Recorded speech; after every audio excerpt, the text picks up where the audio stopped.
Greetings everybody, this is the Doctor. Welcome back to Let's Play Star Trek Online. We are continuing the series of looking at the 3 specific career types in Star Trek Online. That is science, then engineering, and then tactical. That is what we are focusing on each career. I absolutely have no idea or plan for this video. I don't know how it's going to go. Nothing is planned out. Nothing is written out. I am doing this on the fly. So hopefully I will remember everything I need to talk about when it comes to building a science character. First of all, welcome. This is the Doctor. As you can see, he is all dressed up as the current generation Doctor, and he keeps up with the times. This is my main character in the game. This is the character I started with in this game in open beta. That's right, I've been playing since beta. This is my character since then. He is science. I started with a science character, and as I said in the previous video, a science character is probably the hardest to build for, because a science character can go bad very easily, but it can also go right if you do it right. I have a lot of experience with the science character because I have been using him for 5 years now of Star Trek Online. I'd say I learned a little bit.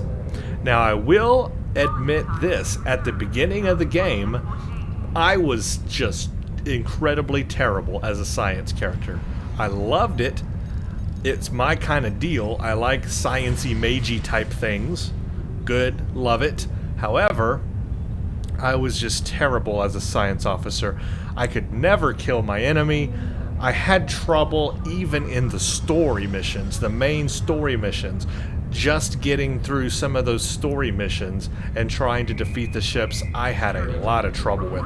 I'll tell you, my first encounter that really got me as far as like just really down in it was playing one of the Cardassian missions, the mission where you have to fight the Molly, O'Brien's alternate whatever from another reality or something like that or whatever.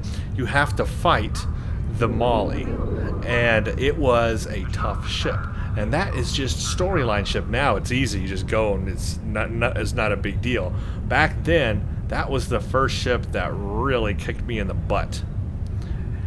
I had a lot of trouble as a science character. It took me a good year and a half to actually get a good working science character.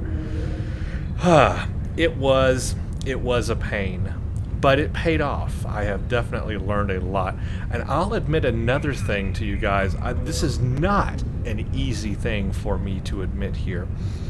It took me a year, that's right, 1 year of playing Star Trek Online before I figured out that you could go to personnel on the old ESD and go to a bridge officer trainer who would then train your bridge officers in powers. Yeah, I didn't know the bridge officer trainer existed for a year of playing this game. That is incredibly embarrassing for me to admit that. You guys are like, what? How could you not know there was a bridge officer trainer, a trainer powers? What did you do?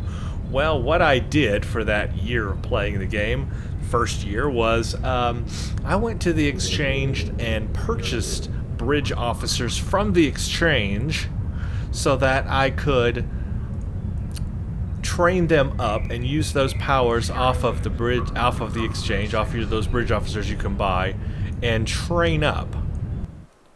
Oh, that's nice.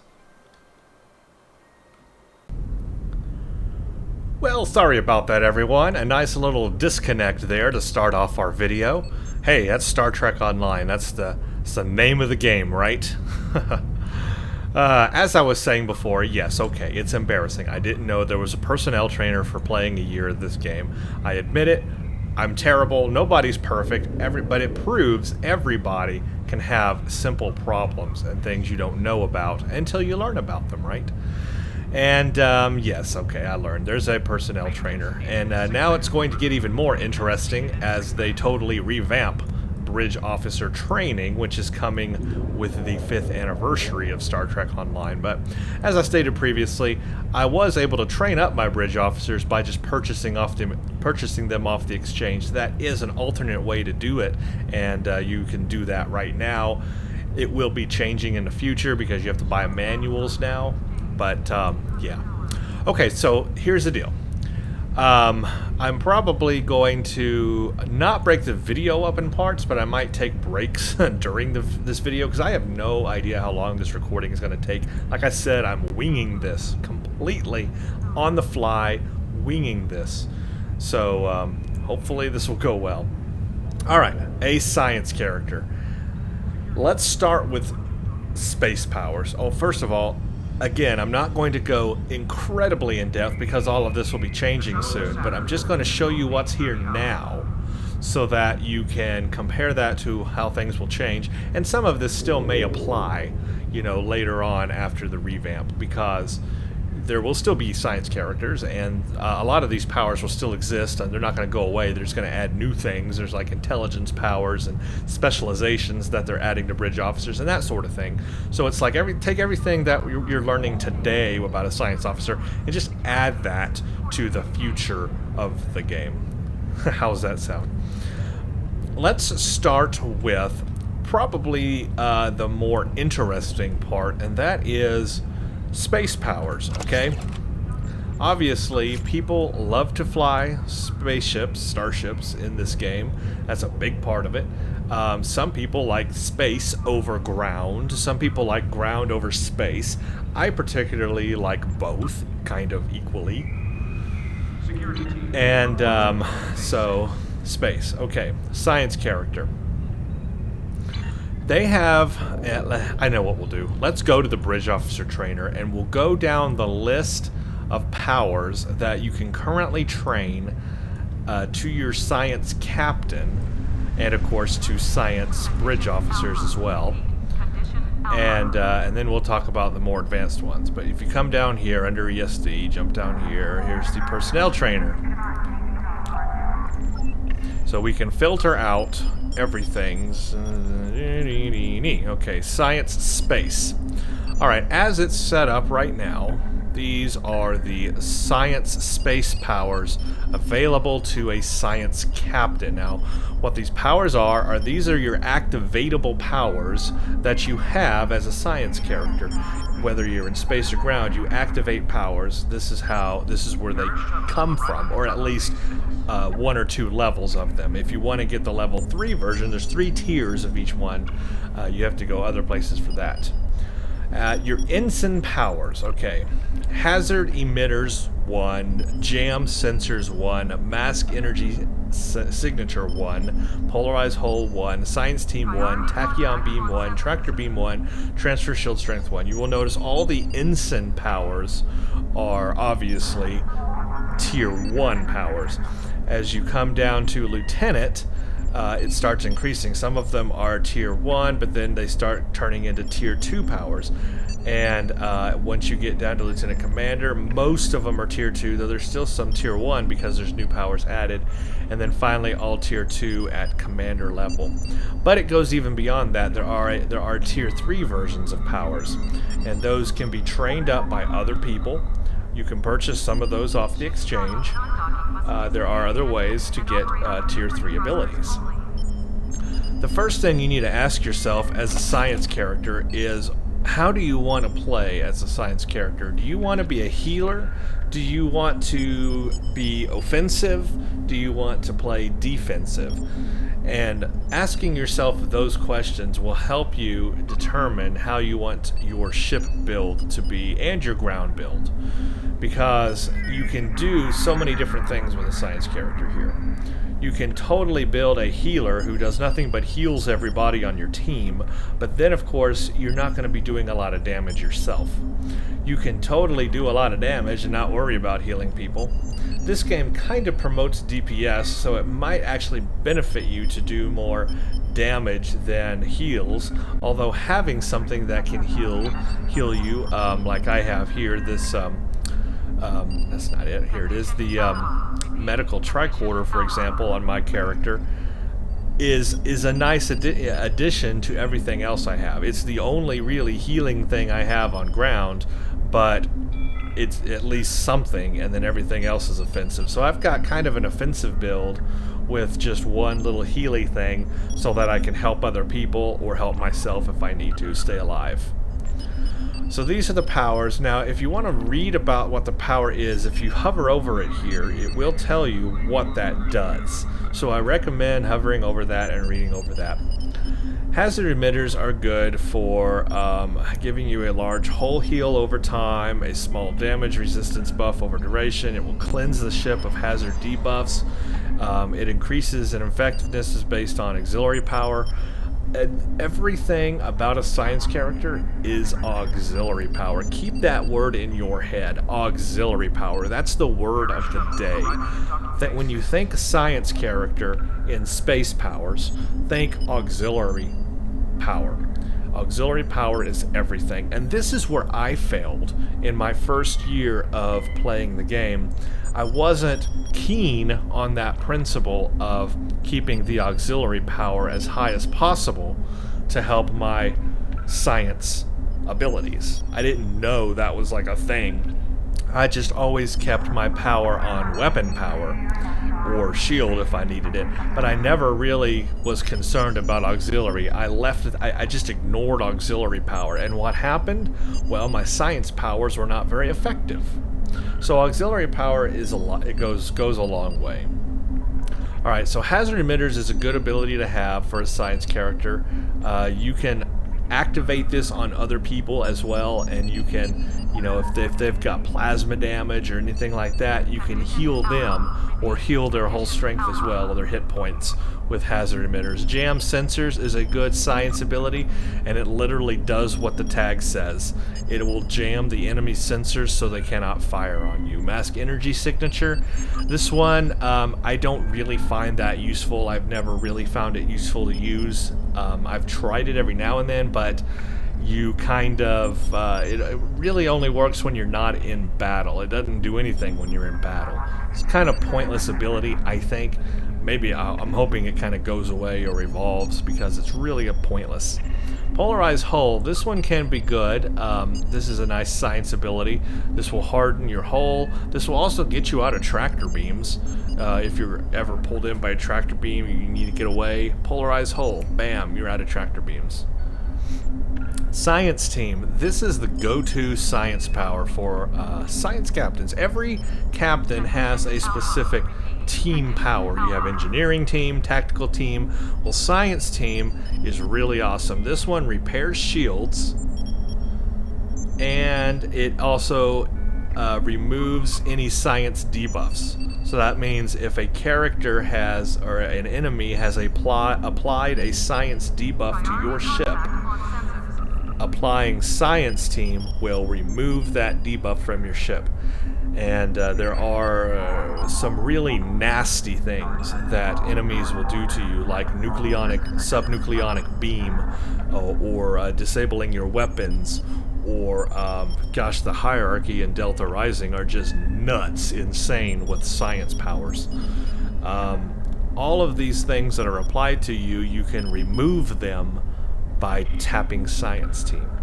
So that's one I have on every build. I never have any build that does not have science team. It is just important to me, even if it's just science team 1. It's important because you'll get a shield heal, removes those science debuffs. Tachyon beam. This will drain energy from the enemies. This drains the target's shields, increases in effectiveness based on auxiliary. So this will drain a target's shields. If you want to be a drainer, you want to take energy away from enemies, a science captain can do that really well. They have some good powers for that, and one of these is the Tachyon beam right here. Of course, tractor beam, just what the 10 says. You can hold them with the tractor beam. That's very useful, especially if you throw up a Tychon's Rift or a gravity well. You can hold them with the tractor beam. Bam, you can hold them inside that gravity well or Tychon's Rift with a tractor beam. you are super awesome. It's actually good on PvP too. I've used it quite a bit for PvP. Throw up a gravity well, hold them with a tractor beam, and then tachyon beam them at the same time, draining their shields while all that's going on. You can be deadly as a science captain, and this is what I'm talking about. It's how you combine these things that determine how well of a science captain you are. That combination that I just mentioned, gravity well, Tychon's Rift, you can have all of these on a science ship. Gravity well, a Tychon's Rift, a tractor beam, and a tachyon beam. You throw all that at somebody, they're gone like that.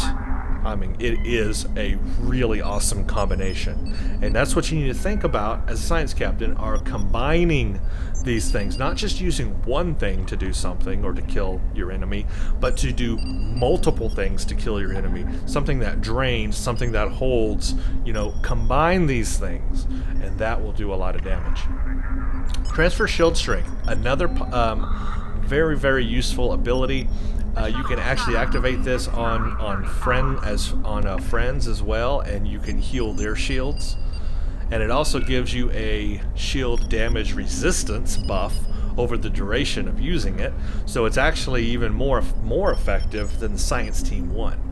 Although it doesn't remove the science debuffs to yourself, but it does give you a damage resistance as it's on. So if you're taking a lot of damage, or you have a really papery kind of glass ship that dies a lot, transfer shield strength can really help with that. Alright, let's just move on through these. I want to try, there's a lot here. I'm going to try to get through these as quickly as I can. Charge particle burst. You know, I never really have used this. Sensor array, charge particle burst temporarily disables the cloaking devices of nearby hostile ships. That's never been a problem, really, you know. By the time I get into battle with any PvE content in the game, they're already uncloaked. So I've never needed to use that. Energy siphon. This is another one of those things that is useful in combination with the tachyon beam. Energy siphon draws power from the target. This reduces the target's power settings.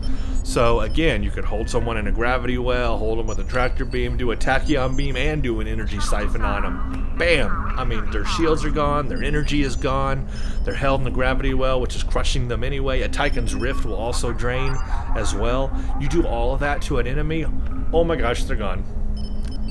So, combinations, man, combinations. Feedback pulse. Let's see. This is the one that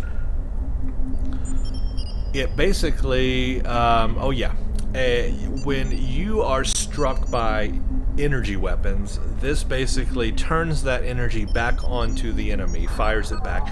You will find that the Cardassians and the Cardassians that use this ability a lot in the game, and I haven't found it too useful. You could try it. I guess if you buffed it up enough with aux power and all that, it could be useful. I've never found it to be too useful, but I mean, it's an extra thing, pretty much attacking your enemy. So you could combine it. If you don't have a lot of weaponry, for example, it could help you. There are science ships that only have or don't have a lot of weapon slots, and this is basically an extra weapon. Hazard emitters 2, of course, these increase in power. You have tier 1 of each power, you have tier 2, and then you have tier 3. So of course hazard emitters 2 is going to be better than hazard emitters 1, but of course you can only slot this in the lieutenant slot, and we'll look at how the seating works on all that. But obviously there are better levels of each ability. It just matters, you know, if you want to go that way or not. Jam sensors 2, same thing with jam sensors 1, same thing, just better. Mask energy signature 2, photonic officer. This is another one I haven't really used. It reduces the recharge time of bridge officer abilities. I guess if you're really cycling through your bridge officer abilities in space really fast and you need to keep doing that, I guess this could benefit you. I've never really found a use for it, to be honest. I'd rather have other things that make a bigger difference, but it's something you could try if you really wanted to, I suppose. Polarized hull 2, of course, Science Team 2, scramble sensors. This is another thing I haven't really used a lot. Sensor probe. Scramble sensors fires a probe at the target that bursts into a particle field, confusing the affected enemies into targeting each other. After overcoming the confuse effect, your target will become immune to further confuse effects. I haven't really used this a lot, and to be honest with you, that might be a fault of mine. I haven't really tried this a lot. I think I've used it maybe once or twice, and I just didn't find it useful when I did use it. But maybe it is useful. I mean, you guys tell me out there if there's anybody that uses scramble sensors. Is that really a useful thing? Because honestly, I haven't used that one too much. Tachyon beam 2, I've definitely used. Tractor beam 2, definitely useful. Now, tractor beam repulsors. This one can make a lot of people mad. Tractor beam repulsors push up to 3 enemies, dead or alive, away from your starship, okay? Now, this has one advantage of moving ships that are about to explode near you away from you so they don't explode near you, because when a ship explodes near you, it does a lot of damage. And it can also do damage to your team. So using a tractor beam repulsor in that instance is useful. Pushing those ships away from your team and yourself helps. It can also help if you need to push back something, like let's say nanites are coming at you in one of the STFs, Infected Space Advanced. Let's say the nanites are coming toward the generator and you need to push them back. Well, tractor beam repulsors can help. It'll push them away, it'll push them back. If probes are getting too near to the gate, let's say in Kittimer Accord space, you can push them back with tractor beam repulsors to give you more time to kill them. So tractor beam repulsors can be useful in content if used right. It can, however, also be annoying when used on enemies that other teammates are firing on, and you do a tractor beam repulsor and push them out of the weapon range of the other people firing on those things. This has happened to me quite a bit in the game. I'll, be in a team doing whatever, playing whatever, and maybe 2 or 3 of us firing on an enemy, and it's going great, doing all right, but then somebody with a tractor beam repulsor comes along and pushes the enemy way outside my weapons range. Well, then I have to go to full impulse or whatever to try to catch up to it so I can keep firing on it. And that puts me out of my area I need to be in or whatever. That can get annoying, and that's where tractor beam repulsors need a little restraint. If you see teammates firing on the enemy, don't push it out of their weapon range. That's just gonna PO everybody around you, and you're gonna get a lot of people screaming at you like, hey, you pushed him out of my weapon range, I can't fire him on me anymore, I gotta go chase after it. That's annoying. Now, if you see a ship about to explode, push it away. You see something about to go through a gate or touch something or get near something it shouldn't, push it away. There's a use for tractor beam repulsors, and there's a non-use for tractor beam repulsors. Use it wisely, folks. I see this misused all the time, and it drives me insane. Of course, there's transfer shield strength too. Tychon's Rift. Now the fun stuff begins. This is a spatial anomaly at the target's location, and it places a power drain hazard on all nearby hostile ships and causes minor damage. This is the science captain's friend right here, Tychon's Rift, in combination with Gravity Well. Tychon's Rift is a science captain's friend. This is a useful ability. Of course, the more auxiliary power you have, the more effective it will be, as everything else. So, if you're not doing a lot of damage with your Tychon's Rift, then you need to buff, number 1, exotic damage, because that's what it is, and number 2, your auxiliary power. And there are different levels as well. There's Tychon's Rift 1, 2, and 3. Obviously, Tychon's Rift 3 is going to do the most damage.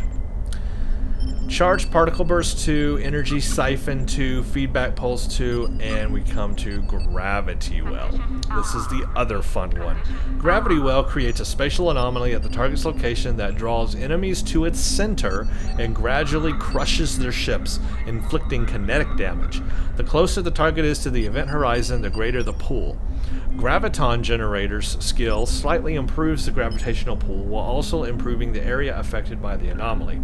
The damage inflicted inflicted by this effect is improved by your particle generator skill as well as your auxiliary power level. This is a science captain dream power right here. This will draw ships that are around into the gravity well, literally pull them into this thing, multiple ships, more than one, like 5 ships, 10 ships. It'll pull all the ships around into the gravity well and then start crushing them, doing kinetic damage. Now, the ability for it to do that, to pull those ships and to do damage to them, is just what it says here in the text. It relies on particle generator skill, it relies on buffing exotic damage, because that's what that is, and it requires high levels of auxiliary power. If you can master all of that and buff this thing well, you will do very well. And gravity well can be very beneficial in some of the STFs. For example, pulling all the nanites together after you destroy the generators before the main generator comes down. Somebody can grav well the nanites, and that holds them in place and keeps them away from the things you need to be away from. This is also good for a large swarm of ships, or let's say a lot of little fighter ships that are just really bothering you really bad. Well, fire this sucker on them, pulls them all into a nice little gravity well and crushes them. How sweet. This is an awesome ability. Obviously there's gravity well 1, 2, and 3. You want gravity well 3 if you want to, get anywhere with it, to be honest. Photonic Officer 2. Photonic Shockwave is another thing science characters have. Photonic Shockwave. This is releases a massive blast around your ship, repelling enemy ships, disabling ship abilities, and inflicting kinetic damage. So this only works if a ship is near to you and within that range that it emits from your ship.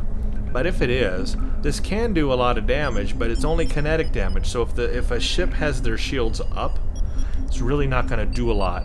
But if their shields are down and this hits their hull, this can do a lot of kinetic damage. It really can. You can destroy ships with the photonic shockwave. I have done that. I have destroyed ships with one photonic shockwave, but their shields need to be down or weakened. You need to hit their hull with it. You need to, of course, have your auxiliary power buffed up and all that stuff, and then it works. And they have to be near you.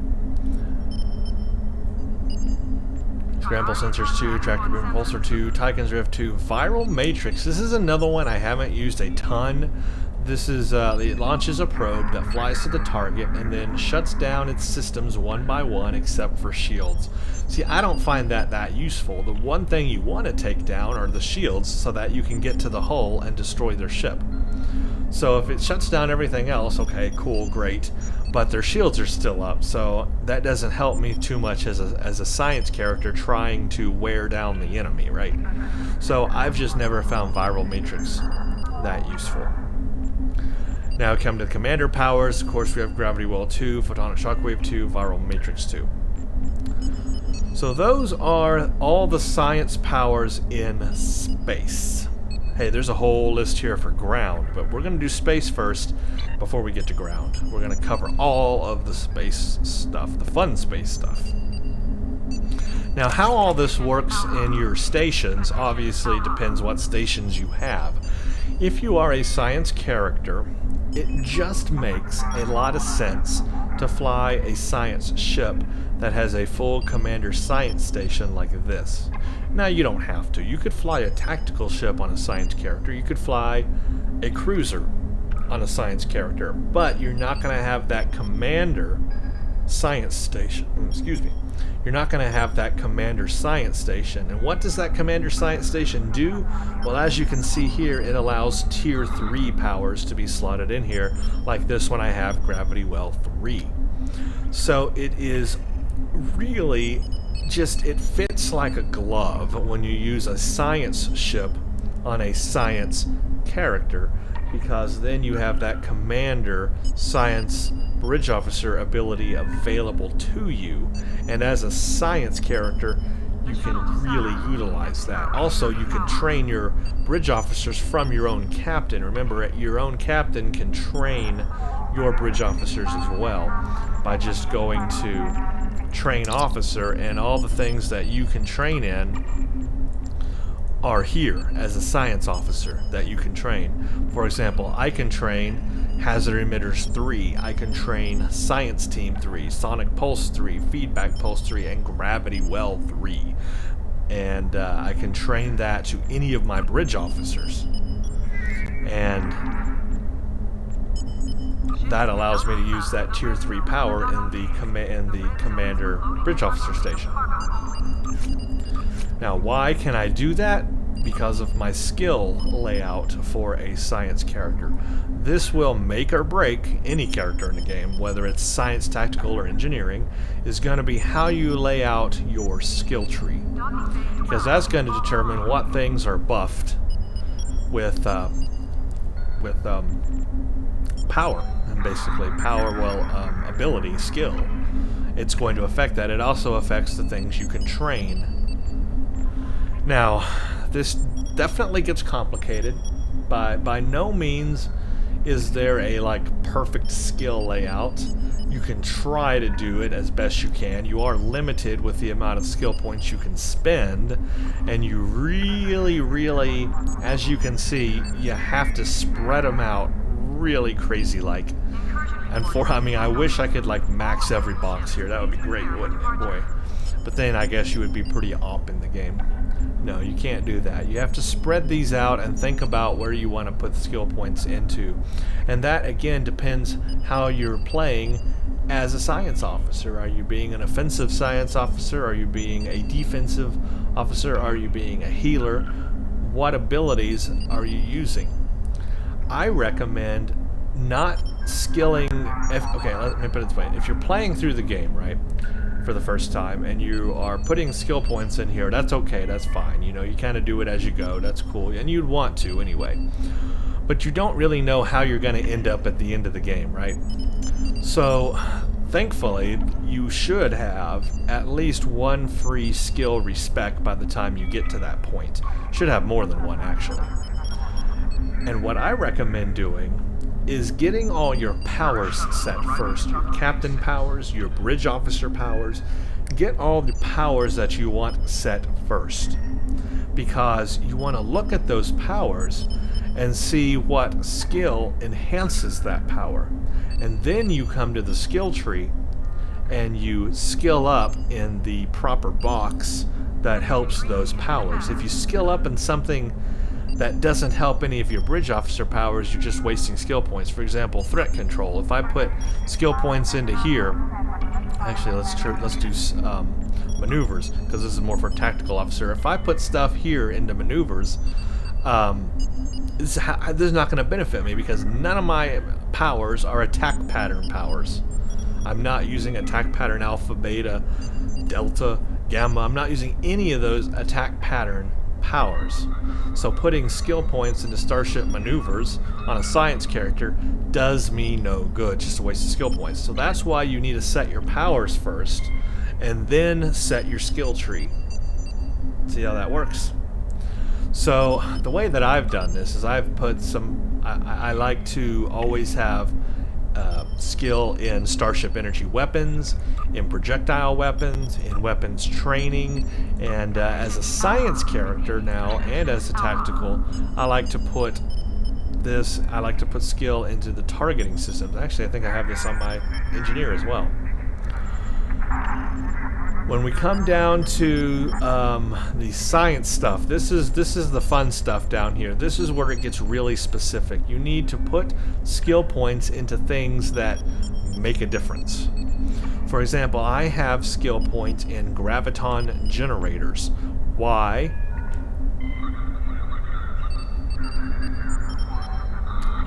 Because it allowed me to train in Gravity Well 3, that's why.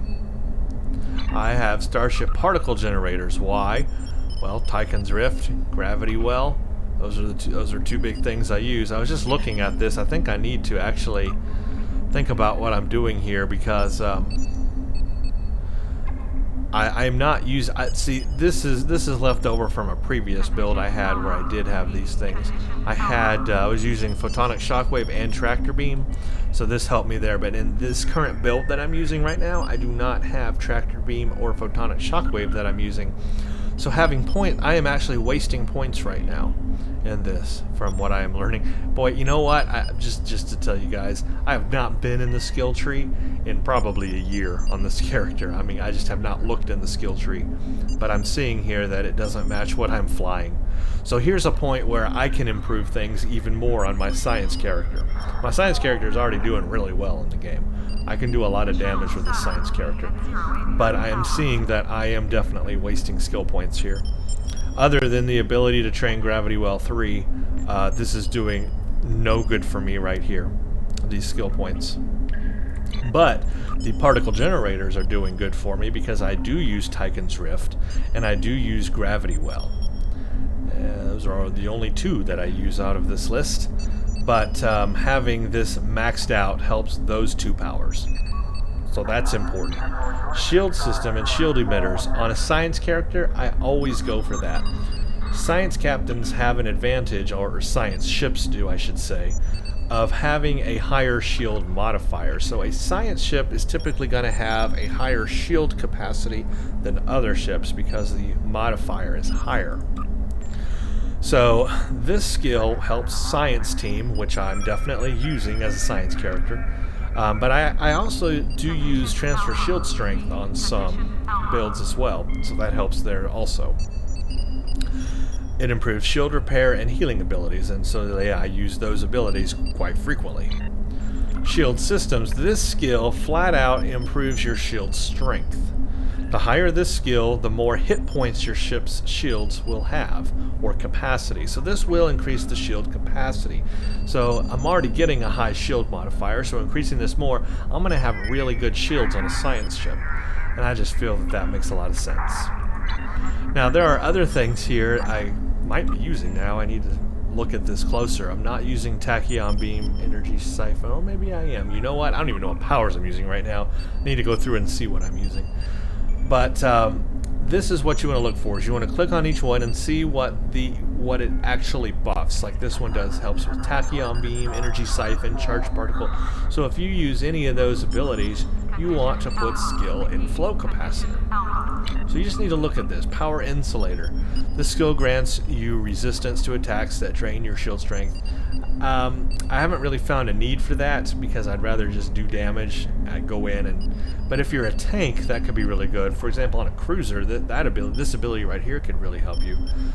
Would help you give you resistance to things that drain your shield strength or power. Inertial dampeners. This is resistance to hold, disable, repel, knock, and slow. This one helps with sensor scan, tachyon detection grid, fire on my mark.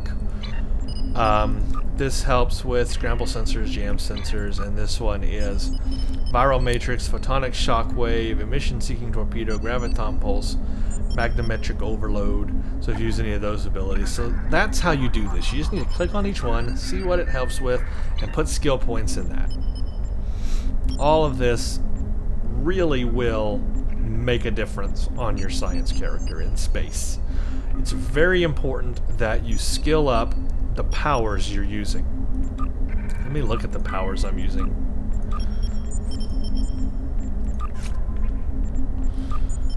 So I'm using Gravity Well 3, so obviously I have that one skilled. I'm using Tychon's Rift, I have that one skilled. I have Science Team 2, okay, I am using Tachyon Beam 1. So if I go back to my skills and see which one is Tachyon Beam 1, I think it was, yeah, this one, Tachyon Beam, is Flow Capacitor, so I need to take skill away from Graviton Generator and put it in Flow Capacitor. Now the problem with that is I'm going to have less skill available when I get to the end here. I may run into an issue because you can only use a certain amount in each column, and then you don't have as much left for the last column. It's really kind of weird how it works, but you just have to kind of play around with it. Obviously I have no respec points available to me right now, so I'd have to purchase a respec point. That's probably why I've never changed to this, because I have no free respecs right now. I'd have to pay for one, and I really don't want to pay for one. But if I want to make the best out of my science captain, I would, and that's a change I would make, is to put points into Flow Capacitor for my Tachyon Beam. Also, I'm using hazard emitters 2 and tractor beam.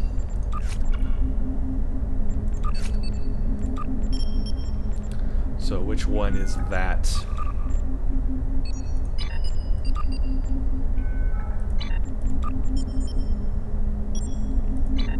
Probably. Oh, I guess it's particle generators. Yeah.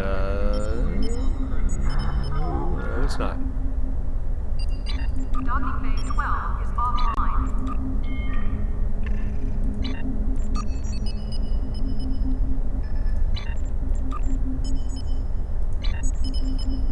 Oh no, it's graviton. So I am using tractor beam from that. Okay. Well, it helps with my tractor beam at least. But I'd honestly rather have more points in the tachyon beam than the tractor beam. Tractor beam is good enough. It can hold an enemy. I mean, tractor beam 1 can hold an enemy. You really don't need a powerful tractor beam. So that's a change I could make. I'm learning things about myself now. Alright, so those are the science powers I'm using, and that is where I could change some things in space. Obviously, ground's going to be a whole different thing. We'll get to that in a second. So, those are some things to consider there. Now, obviously, each ship that you get, each science ship, or if you're not flying a science ship, is going to have a different seating position. So, it's hard for me to tell you, you know, what is the best seating position for science powers on a ship, because every ship is going to be different. This one is the Wells class that I'm using, and I am obviously using the Commander Science Station to do Gravity Well 3, Tychon's Rift 3. I like those abilities, are just totally awesome. Science Team 2, Tachyon Beam to drain a little power, hold them with the Tractor Beam, and then Hazard Emitters 3 just to give myself a little healing there as well. And I can heal teammates with that also. So those are my science powers I've chosen, and I could, this has a universal station, I could have a whole nother science station here if I really wanted to on the ship, but then I would have no tactical powers, and that would be terrible. So that's something to think about. How you lay out all this will make a difference. Also, don't forget, when you get your powers set and they're in the right seating that you want, to go to that officer. For example, this is my Saurian Science 1. Where are you, Saurian Science? Go to his skills and max out his skills for that. Gravity Well 3, and I've maxed out his skill for that. You definitely want to do that. This will decrease the cooldown time on the bridge officer skill tray. So if you're finding that it's really taking a long time for these things to cool down, go in and check your skills and make sure that you've skilled all this up. Now, from what I hear in the revamp, this is going to change, and they're doing away with specific skills. Like this skill menu you're seeing here won't be there. It's like not necessary in the new thing. But in the right now thing, this is very necessary. So always skill. A lot of people forget that. And that will affect your effectiveness on all of your powers, space or ground. Very important to do that. So that is a general overlook at space powers, space abilities as a science captain. If you want to do a lot of damage, I do recommend a Gravity Well, I recommend a Tychon's Rift, I recommend a Tachyon Beam, I recommend a Tractor Beam. If you want to heal people, you can do that, but if you want to do damage, I recommend those things. Other people out there, drop me a line and let me know if there are other science abilities that you use that can do damage, but those are the things that I use. And I can show you some of this in combat as well, and show you how the combinations work really well together. In fact, I will do that later in this video. We'll go into some combat and I'll show you how that works.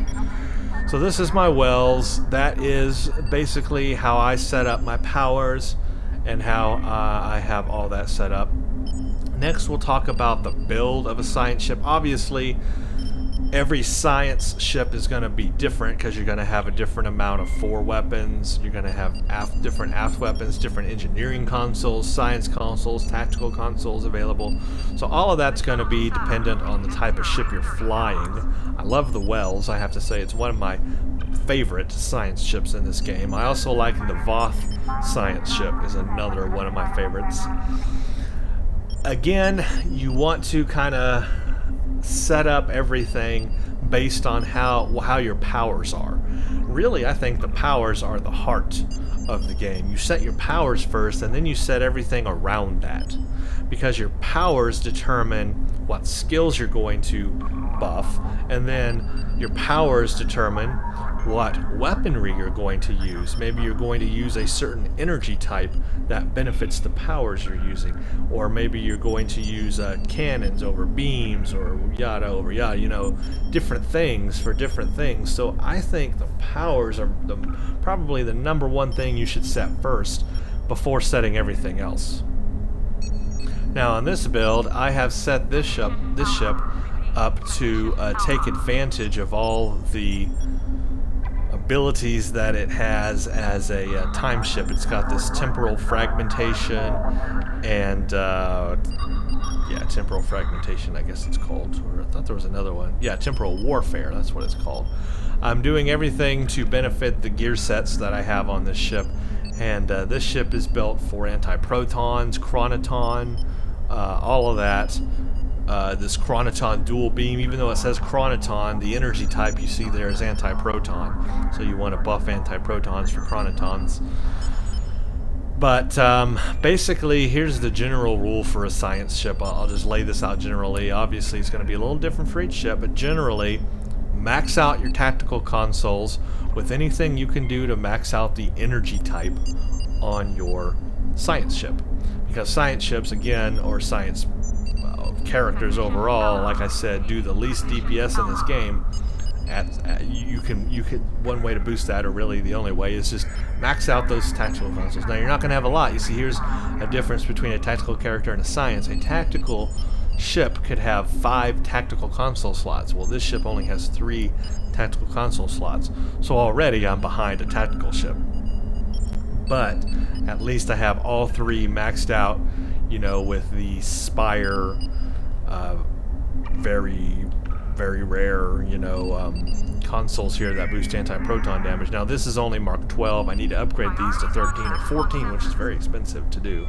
But that's basically what you want to do there. Max out the energy type, get you some critical chance, maybe over critical severity, although you could kind of mix it up. Maybe do half and half. Half critical chance, half critical severity, something like that. For your science consoles, you're probably going to have more science consoles than anything, because it's on if you have a science ship, that is, you're going to have more science consoles. So that's where you can really put some unique abilities. If your ship has like a gear set that I'm using, like I'm using for example, well, that's where you can put those consoles, like the Tippler cylinder, the Mannheim device that I'm using, and the tachyonetic converter. But there's something else you can do to add to a science ship that you really should think about, and this is found in the Fleet Embassy on New Romulus. Fleet Embassy. So you got to be in a fleet or join a fleet and go to their Fleet Embassy on New Romulus, and these consoles are available. These science consoles, as you can see, the one I have hovered over right here, these are extremely useful. Oh my gosh, these science consoles, they will boost any of your science abilities. For example, this one right there says improves exotic damage. That's the one I've chosen, but there's other ones that do other things. Improve knock, repel, slow, or resist shield drain, energy drain, you know, particle generators, graviton generators. There's different ones that do different things based on the power, again, based on the powers you're using, because it's all based on what you're using. And these consoles will improve that ability, but it does more than that. Oh yeah, this adds plasma damage to non-plasma weapons. That's right, this adds a plasma DOT, damage over time, proc to non-plasma weapons, and I'm using non-plasma weapons, I'm using anti-proton, so there's a 2.5 chance that you will do plasma damage, which ignores shields, to the enemy. It's just another way to add a little DPS, a little damage to the enemy for free, basically. I mean, why not use these? In fact, you could use more than one here. Use a couple of these consoles they are useful, and that can make up for not having a lot of tactical consoles if you use a lot of these consoles. And you're going to buff your science damage as well. I'm buffing exotic damage because I want that gravity well, and I want that Tychon's Rift to really, punch through. So I'm improving exotic damage. I'm adding plasma damage over time, and I'm also decreasing my threat generation while it's active as well. That means the enemy won't want to fire on me as much because my threat is lower than maybe somebody else. So these consoles are just epically awesome, and I definitely want to upgrade that to 14 as well. But as a science character, these science consoles, highly overlooked, but very important. If you're a DPSer in the game, you know about these consoles. You know what I mean when I say plasma doping. You know what that term means. So these are useful. I also like this console from the Nukara reputation. This is the Nukara particle converter, but this can really help a science character. Mostly a science character flying a science ship is going to be flying beams, not cannons. So what does this do? Well, this gives you plus 10% accuracy with beam weapons. So already I'm getting even more accuracy with my beam weapons. This is going to give me more shield power settings, which my shields are already good. Well, this is going to be even more better. It's going to resist shield drain and energy drain, so really good. And then, look at that, improves exotic damage. That's right, I've got another console that's giving me an improved exotic damage for my my Gravity Well and Tychon's Rift. So this console is extremely useful. This could also be useful on a cruiser or an engineer character, because the accuracy with beams would help, the resist shield drain and energy drain would help, and the added shield power would help. Not so much the exotic damage, but all the other stuff would help. So this would help a science character and an engineering character really well. I love this console. Not so much a tactical character. I also, of course, have the tachyonetic converter because it's part of the temporal warfare set, and I want the whole thing on this ship. So that's basically what you want to think about when you set up a science ship. You want to think about maximizing your tactical consoles with the energy type you're using, because you're going to need it to do damage. There's no question about that. Then you want to think about putting some science consoles here. Now, if you don't have access to the embassy, to a fleet embassy, you can still get other science consoles. Let's go to the exchange. You can get other science consoles. I probably should be there anyway, because you can get other science consoles that also help with like exotic damage and things like that, that are just separate. That's all they do is help with exotic damage. There are lots of consoles available, but those are useful. You want to use them if you can, and you're going to have more science consoles than anything on a science ship. Let's come over here, go to ship console science. Let's go to very rare. Sensor probes. This improves stealth detection, resist. This improves confuse and placate.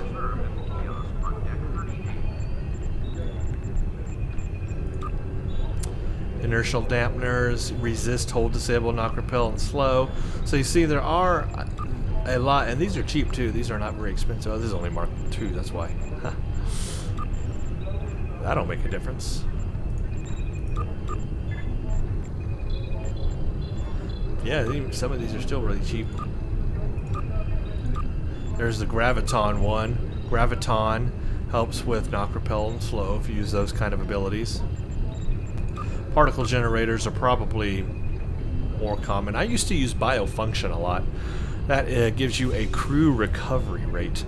Your crew recovers a lot faster on your ship. I used to use those a lot. In fact, I always had a biofunction. I don't use it anymore. But I will say the first couple of years, 3 years of this game actually, I used biofunction a lot. I just did. It's just something I did. Flow capacitors, those are good, improve shield drain and energy drain. So for example, on my tachyon beam, that I'm using. This console would help, the flow capacitor, because that improves the shield drain and energy drain, specifically the shield drain with the tachyon. Emitters improve shield healing. Haven't really found that doesn't really help a lot. Just don't need those. There's more graviton. Particle generators, there we go. Improves exotic damage, there you go. Plus 30 starship particle generators, and they're not too expensive. 400,000 energy credits. Apparently I'm out of energy credits, so I can't buy anything. Shield emitter amplifiers, shield regeneration rate, nah, don't need that. The other thing is, and do I have it on this ship? No, you see I don't even have it on this ship. Where is my thing? I have a thing that does shield capacity. Those are very useful too, but I guess I took it off to put that console on. It's not in my inventory, so I must have it in my bank. But yeah, there's a console that will improve shield capacity, just flat out improve shield capacity. That's very useful on a science ship or a cruiser when you're trying to tank, just to improve your shield capacity. And of course that goes in the science console slot. So there's a lot of good science consoles. You really don't want to overlook the science consoles, and a lot of, my door was like not there for a second. That was weird. A lot of people overlook the science consoles, but they are very important to your science ship. If you want to buff your science powers, use those science consoles. It's necessary. Okay, so we went over the skills. We went over the stations of the ship. We went over kind of a build of a science ship. Let's talk a little bit about traits. Just a little bit. Obviously, you want to make sure that you trait up. You know, use all your trait slots available to you. Otherwise, you are a subpar character. So don't overlook your traits. But you'll notice the little ship means it's a space trait. The little guy means it's a ground trait. I have ground ship. I have accurate enabled. Basically more accuracy for my science ship. I have astrophysicist. This one's important. Improves shield drain and energy drain, and improves exotic damage. So there's more exotic damage being buffed right there from this trait. This is starship particle generators, flow capacitors, and sensors. Space trait improves your starship particle generators, flow capacitors, and sensors, which enhance ship's exotic particles, energy drains, and stealth detection.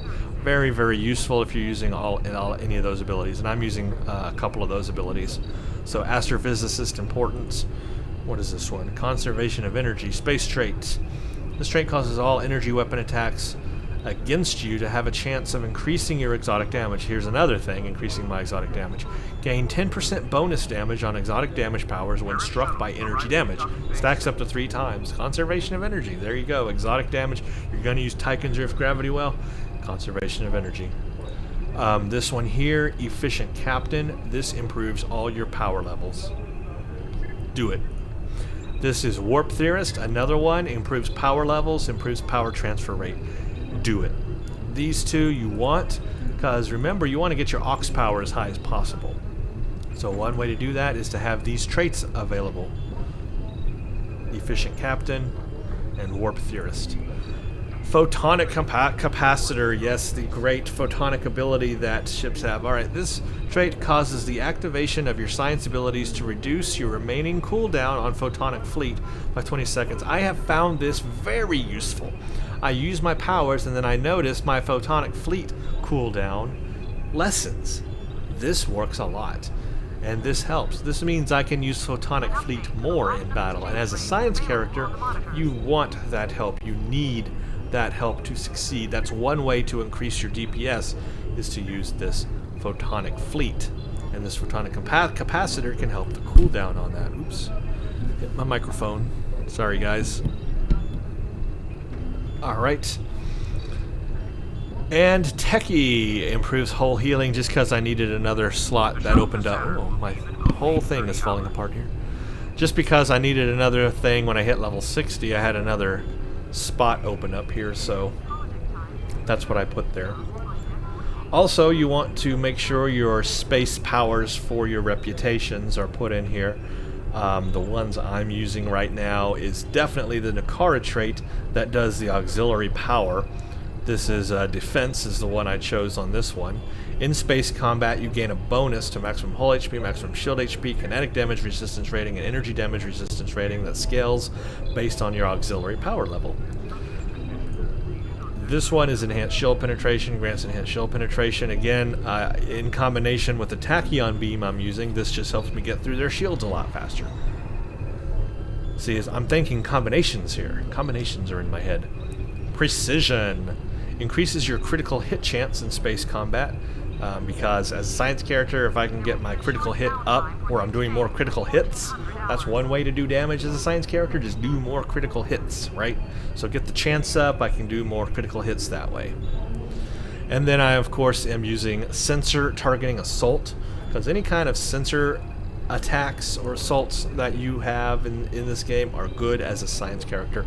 You will render your target's weapons offline when you land a critical hit, as long as this effect is active. A successful critical hit will consume the effect, so while it's active, your next critical hit will apply a weapon offline for 4 seconds. So sensor targeting assault, you want to use those abilities, because not only a science character, but other characters can too.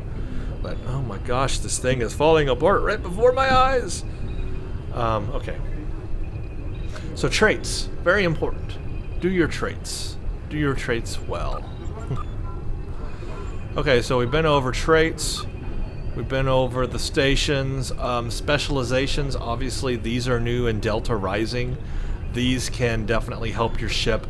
Yeah, I don't have any, well I do have some in Pilot actually. I have one in Eat My Dust and I have one in Desperate Flight.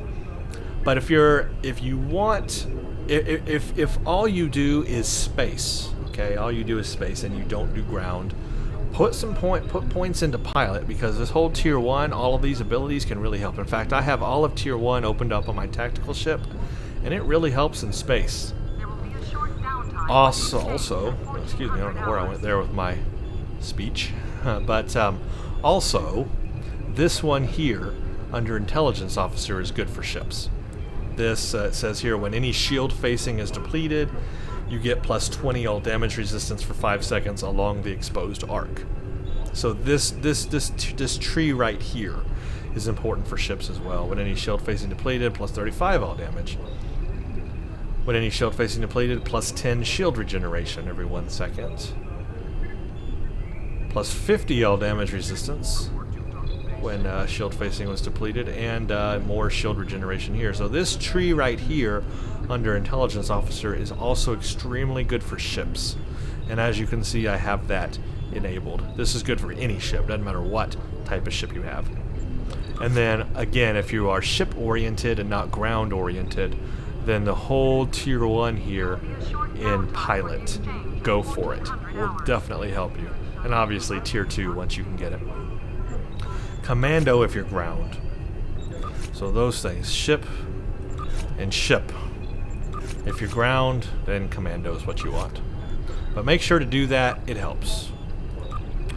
Okay, so boy, we have talked about a lot as a science character, at least for space. We haven't even got to ground yet, and there's still a lot to cover there on ground. What I really want to do though is beam up to space and kind of show you around some of the powers and things that I do or use in space. Again, I think at the end of this video I will just do a little bit of combat to demonstrate these powers. But I just want to show you what it all looks like in space.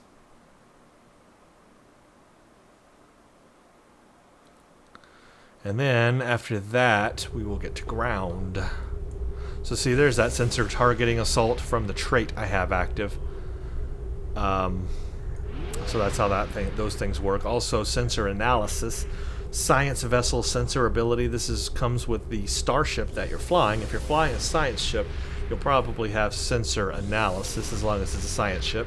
This targets anything alive except yourself. Sensor analysis on foe does a plus 5% bonus damage and power drain per stack.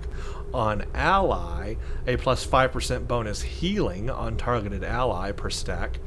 2 foes, 50% reduction to all incoming heals when debuff reaches 6 stacks. Self disables cloaking while active. So I can take an ally here, and I can do that, and it points to him, and it puts that little ring around him, and now it's doing that ability on ally. He's getting a plus 5% bonus healing if I heal him, like with hazard emitters right there. See, I'm healing him with hazard emitters. I'm getting a plus 5% bonus from that. Look, my photonic capacitor activated. That's the trait I was telling you about that decreases the cooldown time right here on photonic fleet, which I can actually activate because that power is active. My photonic fleet, where are you? Well, I don't know. There they are right there.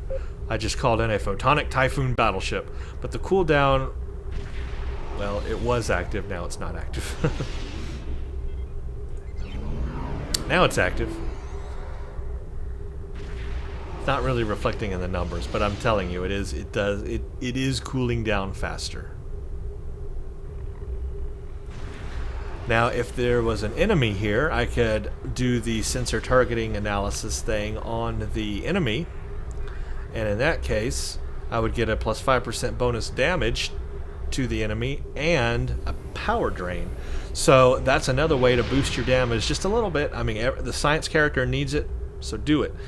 Use the sensor thing here, and you get a plus 5% bonus damage on the foe. Flat out 0.5% or plus 5%. Hey, it's better than nothing, right? So you might as well do it. It gives you just a little bit more damage that can help you win the DPS wars. But hey, do it because it's there. So this sensor analysis, very important from a science ship perspective to use that.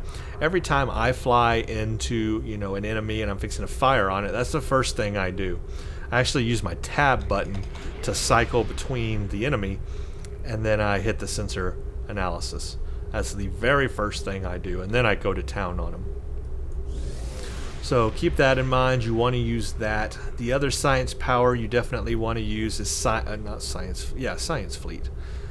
Science Fleet, and I have version 3 because I'm level 60, but Science Fleet is a team shield damage resistance and science skill buff. This improves shield healing for 30 seconds.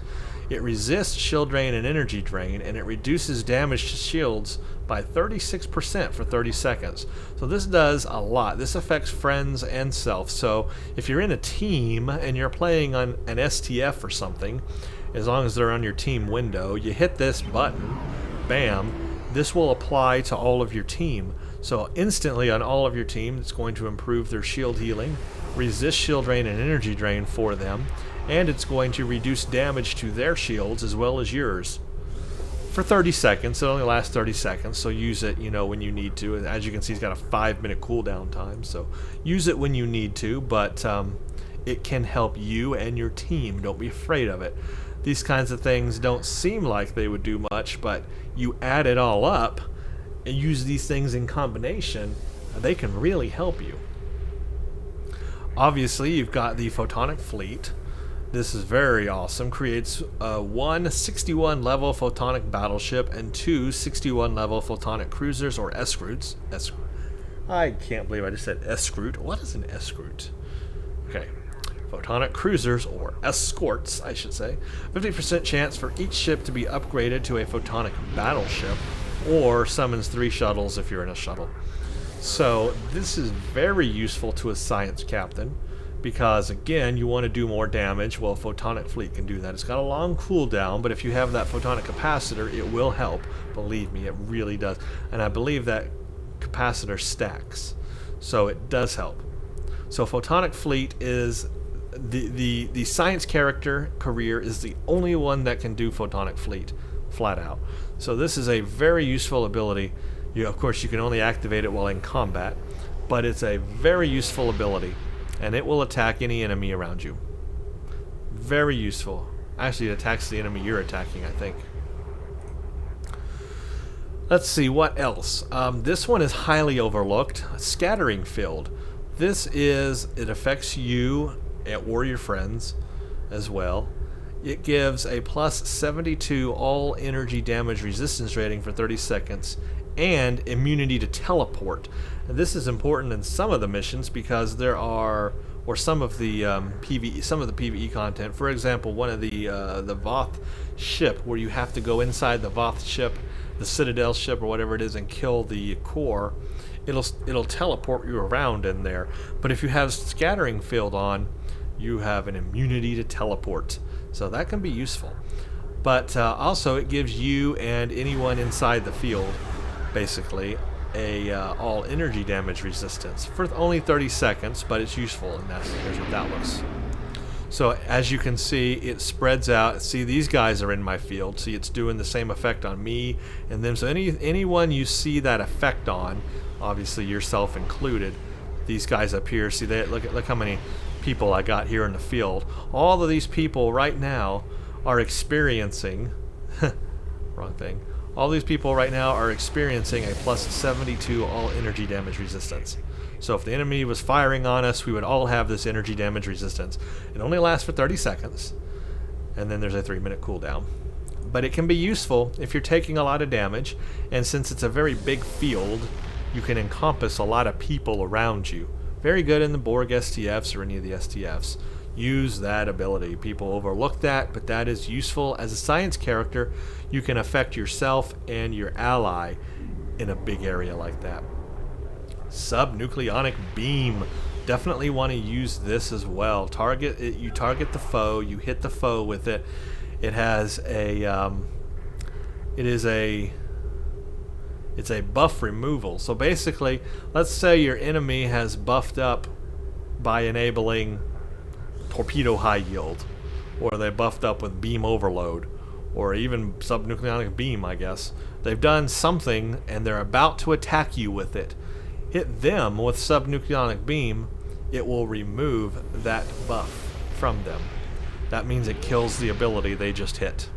That's right. So you can, on your enemy, this is also good in PvP, obviously. Let's say your enemy, you see that they've enabled, their fire at will or whatever they've enabled. Bam, hit them with subnucleonic beam. Bam, ability gone.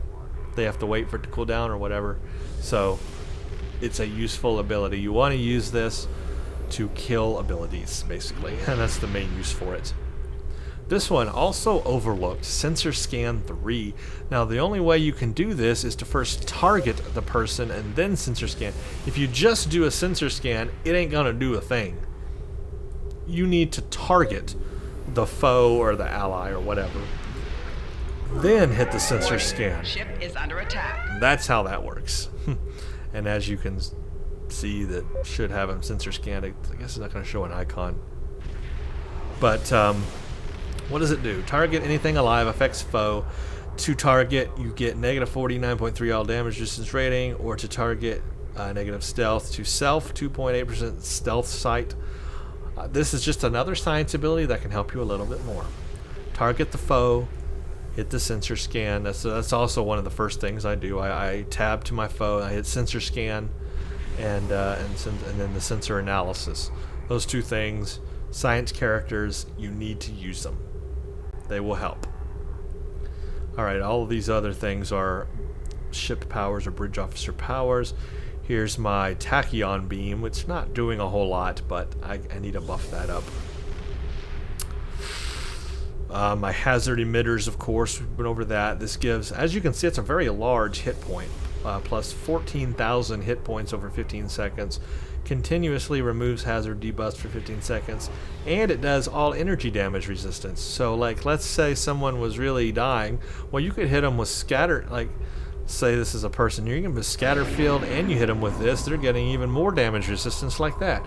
You just buffed up their damage resistance quite a bit by doing just those two combinations of things. So see, that's how you can really help. You can also apply hazard emitter to yourself, I should say. If you don't target anyone, hazard emitters will target yourself. So it's useful to yourself too. And of course, science team, if you don't target anyone, it targets yourself. Or you can target someone and do science team on them, just like that. But if you don't, it'll target yourself. It gives shield regeneration, and again, removes science debuffs, so very important for that ability. A lot of people overlook that fact about science team. They're like, go ahead and use transfer shield strength. That one's better because it gives you a resistance. Well, yes, but science team gives me the ability to remove debuffs. So I would kind of rather have that so that I can use things that people have killed on me. For example, the hierarchy, they love to throw out those science abilities and do debuffs on you. Well, I hit this science team, bam, they're gone. Now I can use my abilities again. So people overlook that, but it's a way to gain back your abilities and gain back control of your ship if you've been debuffed from science abilities. So Science Team 2 is useful, guys. It's a useful ability. Don't overlook it. It really, really will help you. You know, you complain about your weapons being offline or engines or something. You can't fire, all your bridge officer icons go gray and you can't do anything. Man, hit that thing and debuff yourself. Or actually buff yourself by taking away debuffs. So that's useful. So again, if I don't target anyone, there you go. Hazard emitters works on yourself, science team on yourself. So those are the science abilities. Oh yes, obviously, and I don't use these a lot, but if you get a science ship, you're probably going to have target blah blah blah. Target auxiliary subsystems, target engine subsystems, target shield subsystems, target weapon subsystems. This is again unique to science ships, but you have these abilities which allow you to target specific subsystems of the enemy to take them out. Like let's say they're firing at you and you're like, they're doing a lot of damage. Like, I don't think so. Well, hit this target weapon subsystems. It will take away their subsystem power for 15 seconds. And you have a 20% chance that it'll knock the subsystem completely offline. And that's what you want to hope for, that it will completely knock the weapons offline. Doesn't last for long, but it gets them off your tail if they're really burning through you. The one that's probably more useful if I were going to combine it with a tachyon beam would be the target shield subsystems, because I can kill their shields. I can either kill their shield power, or I have that chance of knocking their shield facing offline, completely offline. You could knock an entire shield facing dead for 8 seconds. That could help you land a torpedo on their hull. That could help you do some kind of kinetic damage to their ship. If they are ensnared by a Tychon's Rift or a gravity well, for example, doing kinetic damage, and you can do a target shield subsystem, you kill their shields, well then that means it's going to do more kinetic damage to their ship and crush them even more. So this is how you, again, combine things together to work as a science captain. And that's what I've learned over my years as a science captain. It's about combining the abilities. Not necessarily sticking to one ability and just spamming that, but instead combining things in combinations. And it's the combinations of things that make it work as a science captain. Because here's something I can do. I can throw up a gravity well, okay, pull in all the enemy.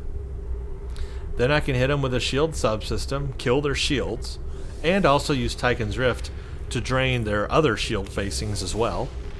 Then I can hold them with a tractor beam in that Tychon's Rift and gravity well. And then I can hit them with the final blow, a torpedo or whatever, you know. That is how you do damage. That's how you kill people as a science character. Combinations of abilities. Very important. Keep that in mind. Another word for the day, combination of abilities. Now another ability is one of the reputation active powers. You get this from the Romulan active powers, or Romulan reputation, the Romulan active power when you hit the final tier. This is called quantum singularity manipulation, but what's good about this is, even though it makes you cloaked for a little while, or a few seconds, what it does though is it increases your science stats for 8 seconds by plus 100. So that is a very large science stat improvement. So like, if I really wanted to get the most out of my science ship, the first thing I'd do is buff my aux power. Then I'd hit this, buff my science stats. Then I'd throw up the sensor scan, sensor analysis, and then I'd go to town on them. Oh yeah, and don't forget the science fleet as well. Do all of that together in combination, and you've won. It's just remembering all of that combination, right? That's a lot to remember. Hit this, hit this, hit this, hit that, you know, all that stuff. But you do it and you will be successful as a science captain. Now, as I've been saying throughout this entire video, auxiliary power, that's your friend. Now, you will notice I have my power set on attack, but that's okay because look where I got my auxiliary power sitting. 77. Hey, it's not the highest, but it's pretty high that it can do a lot of damage, but that's not where I leave it. Oh no, I can go higher than that because I've got the red matter. So I can hit that. Bam, 102 auxiliary. So I always use my red matter before I use any of my abilities that require aux power, like Photonic Fleet, or Gravity Well, or Tychon's Rift. I always use the red matter first, which boosts my aux to 102. You hit that first, your aux power goes up, then you apply the ability. Don't hit the ability and then the extra power. That doesn't do anything. Hit the extra power first, and then the ability. Do it in that order. Now, if you don't have a red matter capacitor, it's okay. There are other ways to boost your auxiliary power.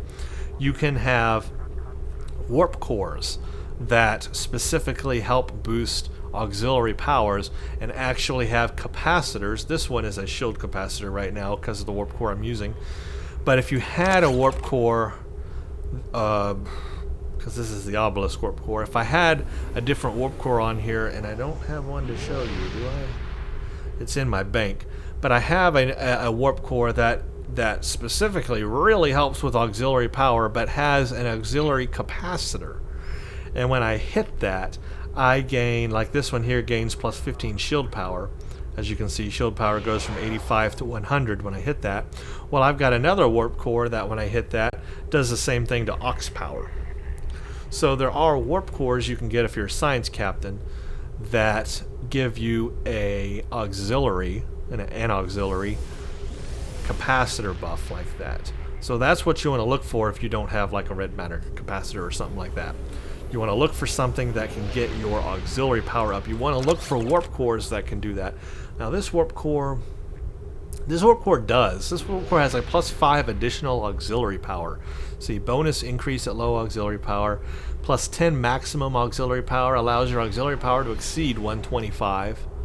So the Obelisk Subspace Rift Core does have stuff that aids auxiliary power, but there are better warp cores out there that will aid auxiliary power even more and give you an auxiliary capacitor. So that's what you want to look for as a science captain. You want to get a warp core that really benefits aux power. That's what you want to look for. An engineer on a cruiser would look for one that maybe does more with shields. But as a science captain, it's all auxiliary, and this is the mistake I made when I first started playing as a science captain. Obviously they didn't have warp cores back then, but I didn't pay attention to the auxiliary power, and that's where I got myself in trouble. So you want things that can boost auxiliary power. I might have something else too. I'm asking myself here if I've got some kind of other abilities going on here to increase aux power. I thought I did. Maybe not. Oh, this does actually. The adapted Mako combat impulse engine. Look at that. Plus 2.5 auxiliary power setting. So see, there's something increasing my aux power. That's what you want to look for. You want to look for those items, like this impulse engine, for example, that increase auxiliary power setting. Anything that can increase your auxiliary power setting, put it on there. Put it on there. Slap it on there. Use it. So that's important. You want it to be 75 at least, I would say. I would not cast out any science powers from my ship if the power wasn't at least 75. You just won't do a lot. But if it's above 75, you'll do all right. Obviously, the higher the better. If you can get it at 100 when you're casting your powers, you only need it temporarily while you're casting the powers. But once you do that, you're golden. You're golden. That aux power, very cool. Of course, you could switch, change all these up to maximize aux power in that way. But you also don't want to forget that weapon power helps your weapons as well. And as a science captain, you still want to do damage with your weapons as much as you want with your science powers. So you want weapon power too. So that's why I have weapon power higher. But I am still able to buff my Ox power when I need it, so it works out alright, to be honest with you. Obviously, it could be increased more, and yeah, the more the better. But keep that in mind. Ox power is everything. And then buffing specific damage types. If you don't know what something does, I think you can still do this. Yes, you can. Come down here, and you'll see the powers that you have under the things you have. Sorry, inside one, for example, I can go to Gravity Well 3, click that, and it highlights the things that the skill helps. So actually, I guess Graviton generators actually do help Gravity Well because it highlighted that. See, it put it in a green box. So I guess Graviton does, even though it doesn't say that on there.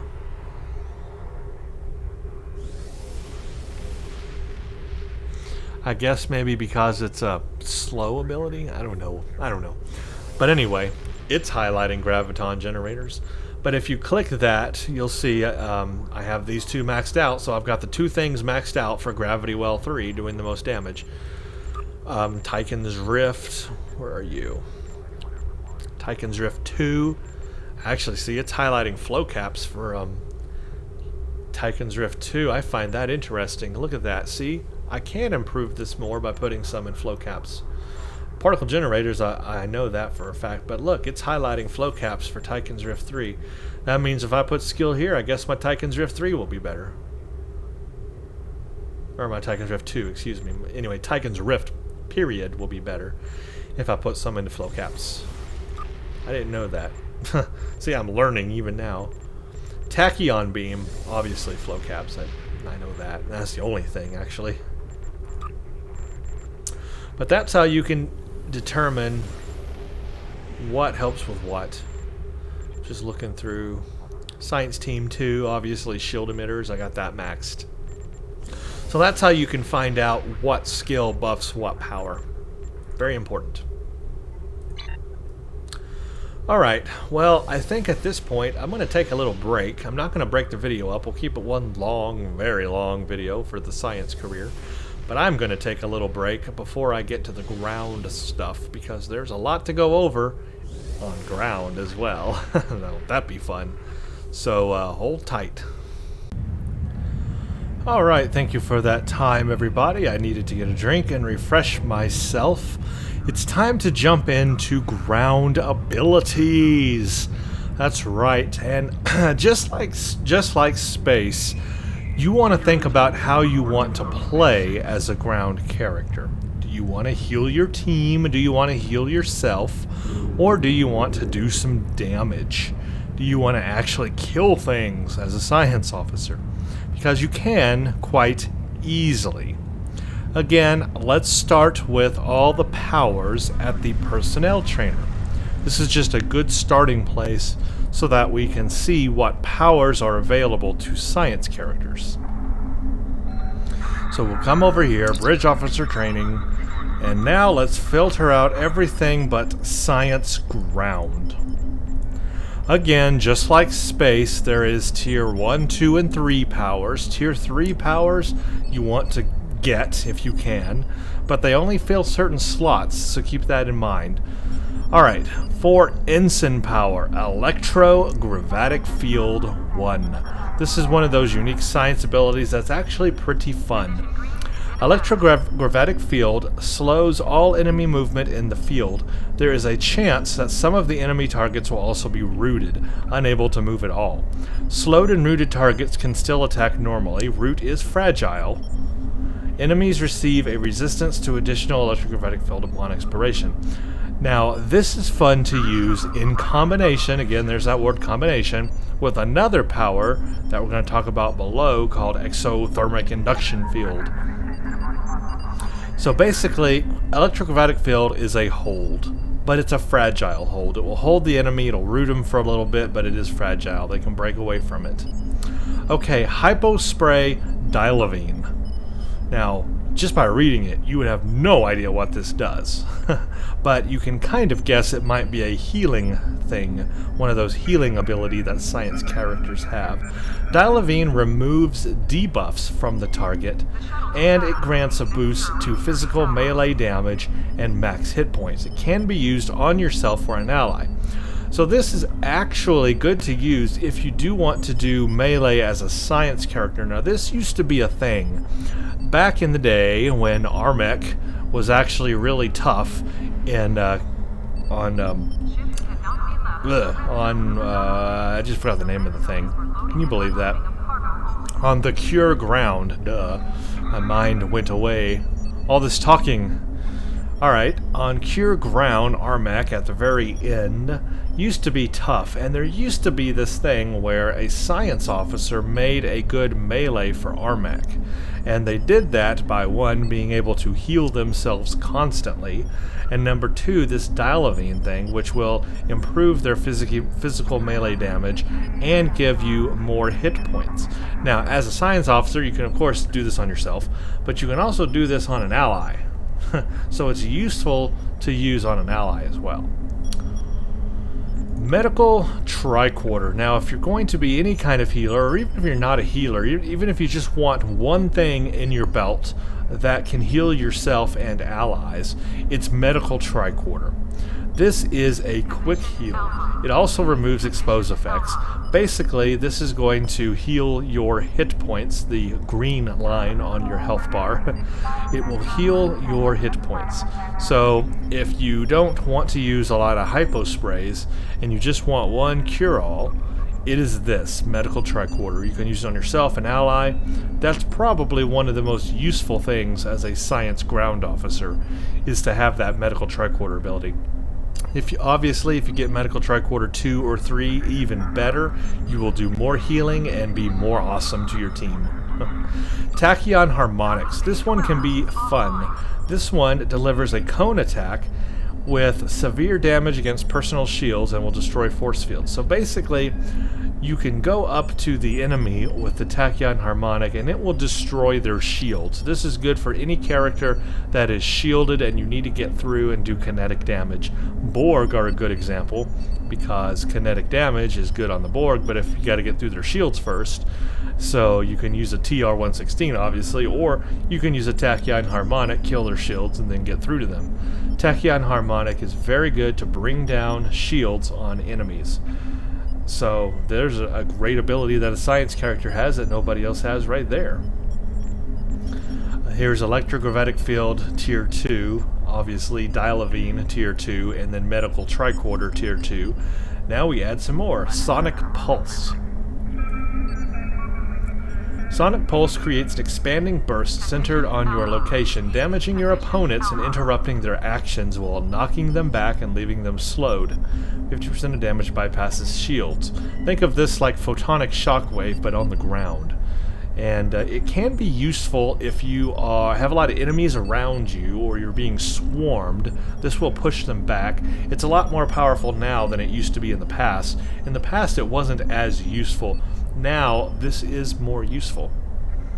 Stasis Field. This is one I haven't really used a lot or found a need to.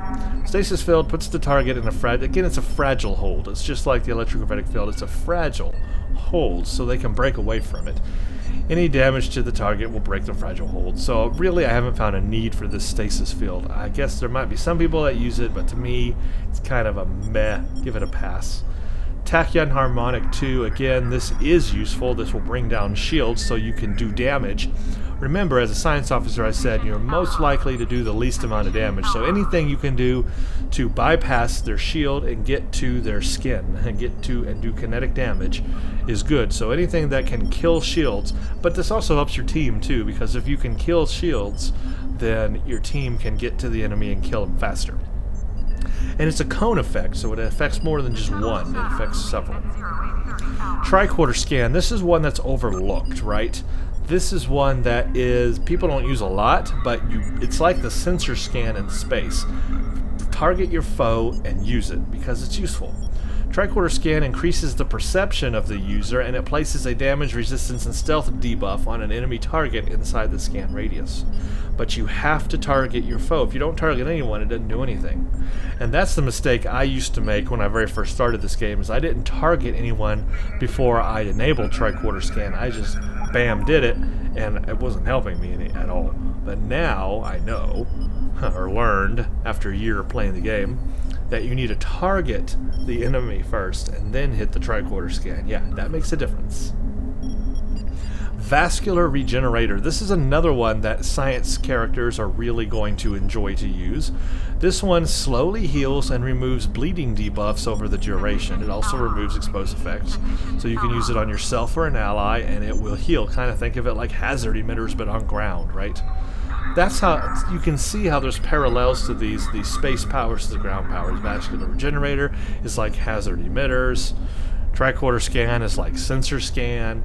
They all kind of have, you know, the powers in space and ground that kind of seem like they're the same thing.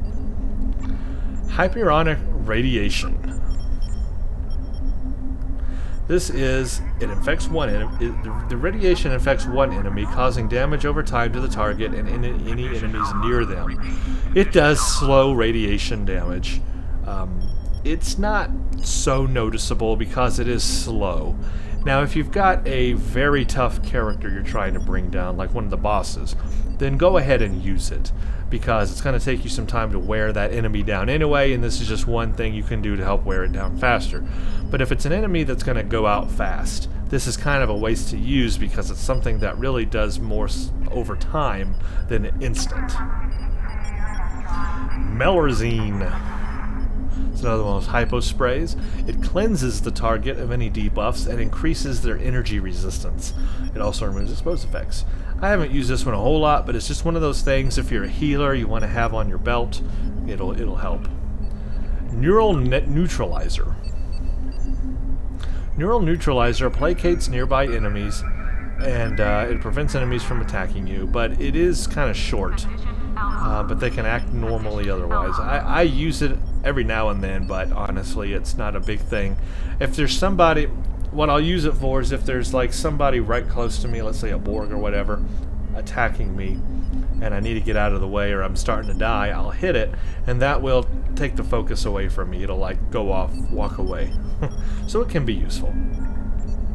Sonic Pulse 2, Stasis Field 2, Tricorder Scan 2, Vascular Generator 2. Now we come to the Commander, and Anethicine Gas. This can be useful. Anethicine Gas throws a gas grenade at the target. The gas grenade explodes on contact and reduces the movement speed and damage of all targets in the area. So this can, if you've got a lot of people, a lot up there, even a Borg, you know, this will affect them. A lot of enemy around you. Anethicine Gas, useful. Dampening Field, also can be useful.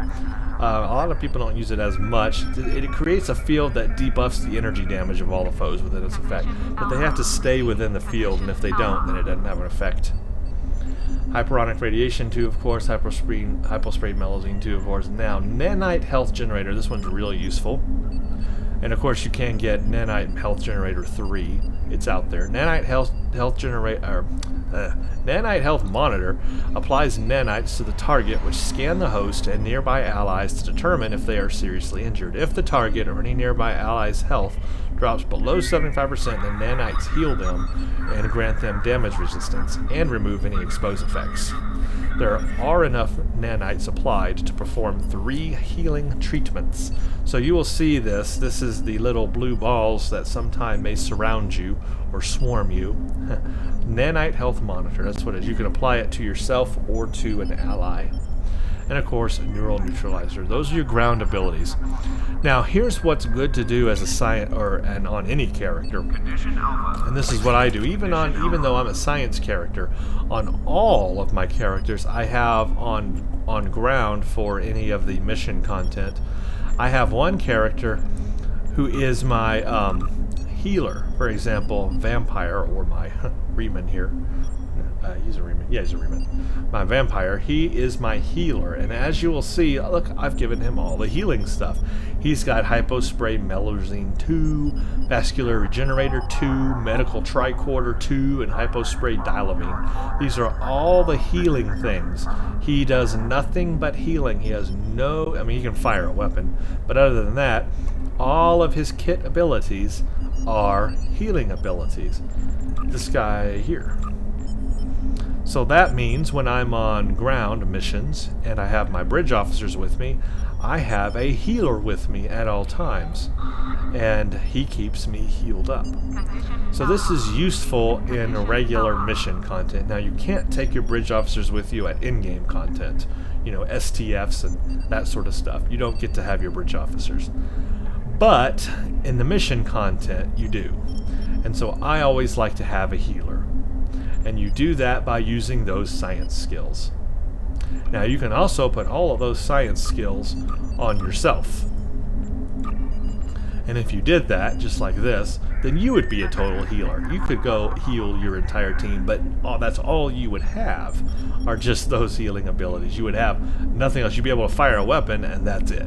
Well, actually, that's not true. You would have a couple things. You would have Tricorder Scan, because that's part of your captain abilities.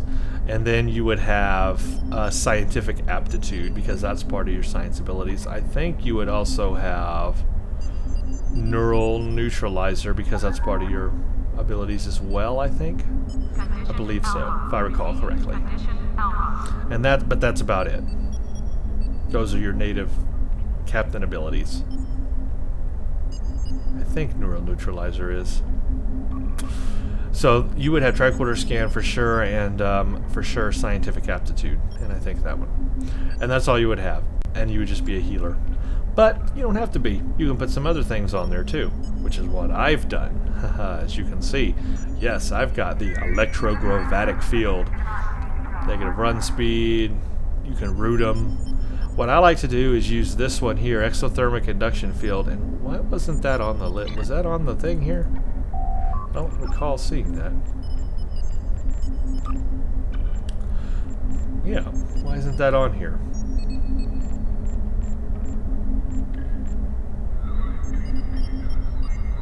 That's... oh, because it's a kit power, not a bridge off. Yeah, duh. I'm thinking of different things here. Yeah, it's a kit power. Okay. Alright, well anyway. Those are the science powers. So, what I've done is I've got the obviously on ground you have kit. It's different in space. In space you don't have kits, it's just powers are the powers. But on ground you have the bridge officer powers you can train, which obviously, you know, I've got, for example, on this character here. But for a ground, it's different. You don't train powers to yourself. Instead, you use your kit. And that's where your powers come from. So it's a little different than space.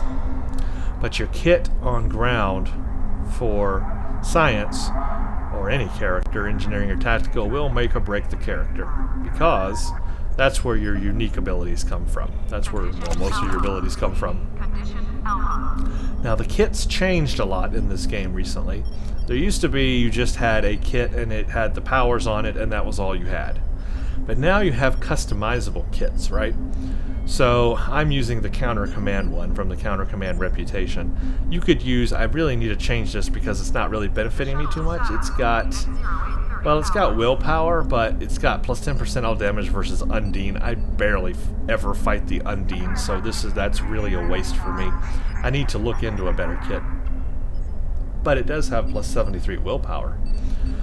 But these customizable kits, alright, they have different slots. For example, this has 2 research module slots, 1 science module slot, 2 medic module slots. You can only put the type of power that goes in that slot, and it tells you on the power what that thing is. For example, this one is Science Kit module. It goes in that little blue thing and the green thing on there. So if you take it out of the kit and take it out like this, you'll see that's a green thing, so it fits there. So that's what you got to look for. But the powers I'm using here, I've got Nanite Sonic Pulse. Nanite Sonic Pulse. That's actually better than the normal Sonic Pulse. Now it's on cooldown. I have Medic Kit Module Medical Tricorder. I have the Anesthetizing Gas. And I have Exothermic Induction Field. And then the Electrogravitic Field. Now I can do the Pulse. That's the Pulse. That's from the Counter Command reputation. Now these kit modules are what basically makes up your ground powers on any character, science, tactical, or engineering. Now where you get these from is you can get them from the reputations. Obviously Counter Command reputation has some modules. I think the new Delta Alliance, yeah, I know for sure it has modules. Go to here to ground gear. Yeah, see you've got Neutronic Mortar for engineer, Neutronic Grenade for tactical, come down to the bottom, and you've got Neutronic Radiation for science characters. So these reputation have kit modules. You can get kit modules from rewards from missions as well. Regular, storyline missions will have some kit modules. You can even get kit modules from drops doing SDFs or any kind of content in the game. And you can also get kits themselves, the customizable kits as drops as well.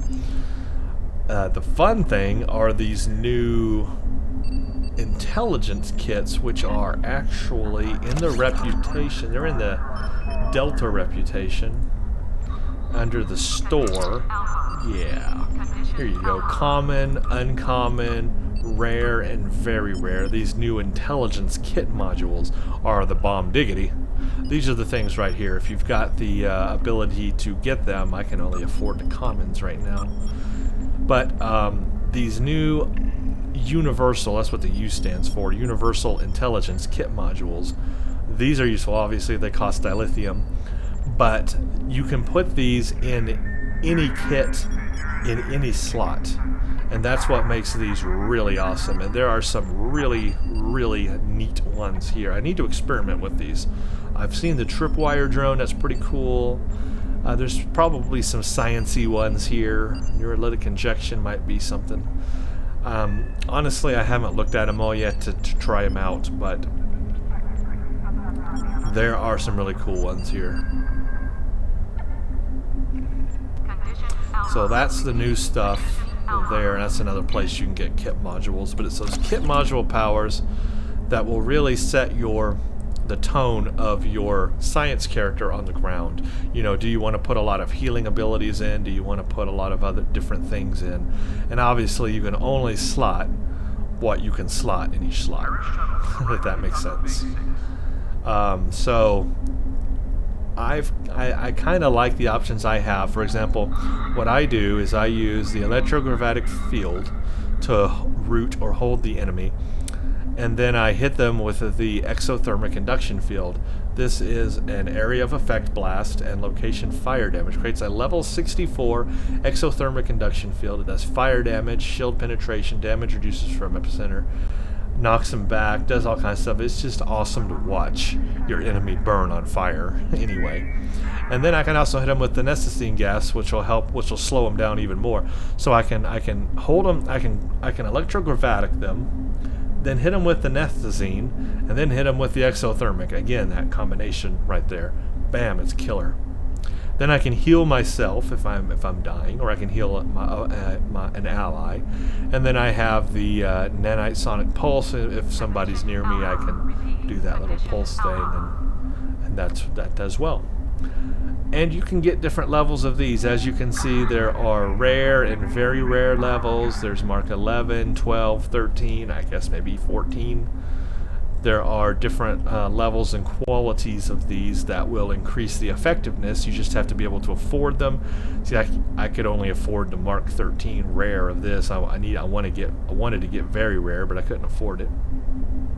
There's very rare, ultra rare, and all that stuff. So you can get some really awesome things here for your science character, and these are also available in the exchange. So I mean, if you just want to go purchase these, you have the energy credits to do so. I recommend going to the exchange and seeing what's available before deciding what powers you want to use.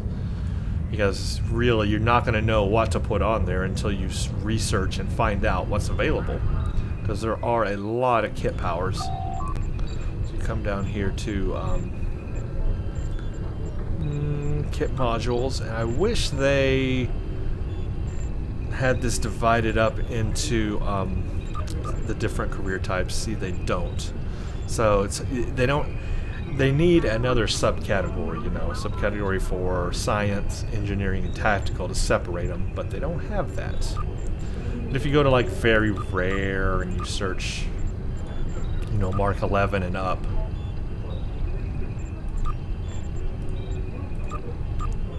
then that'll give you a good idea of what the higher end ones are available. For example, I guess if you knew the name of it, you could just type it in, but I guess you can't just type science in and get all the science ones. That's a shame. You kind of have to know what it's called, and that's hard to know because I don't even know all the names of them. It always only goes to, it doesn't go past 400 items, so you'll never see all of what's there. They need a better way to organize this. It's very unorganized. If you don't know the name of something, how the heck are you going to find it? But if you just go on here and search, it'll give you an idea of what is available. So medic kit, there's hypospray melazine. There's that's not even science. There's stasis field.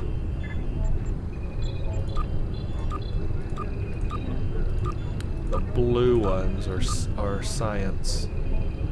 That's a research kit. Actually, they're like green ones too that are science. Unstable dampener. I've never heard of that one before. Huh.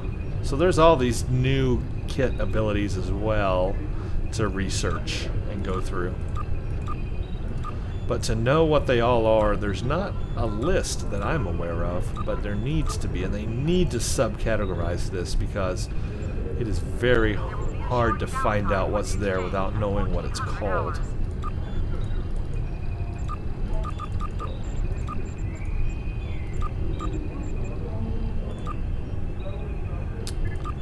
But that gives you an idea, so I recommend searching on here and seeing the kit modules available, and there's Nanite Health Monitor, for example. Pretty expensive too, just for the rare version.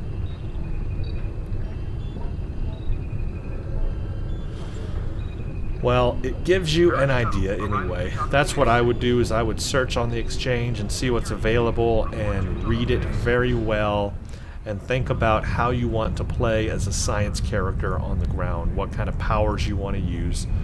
Again, I like to do the exothermic induction field. That's very fun. The electrogravitic field, the anesthetizing gas. I also have the dampening field. I don't use that too much. And this one is also fun, nanoprobe infestation. It's a, oh yeah, that's one of your innate abilities you actually do get as a science officer. It's a contagious damage amplification debuff. That's a heck of a name.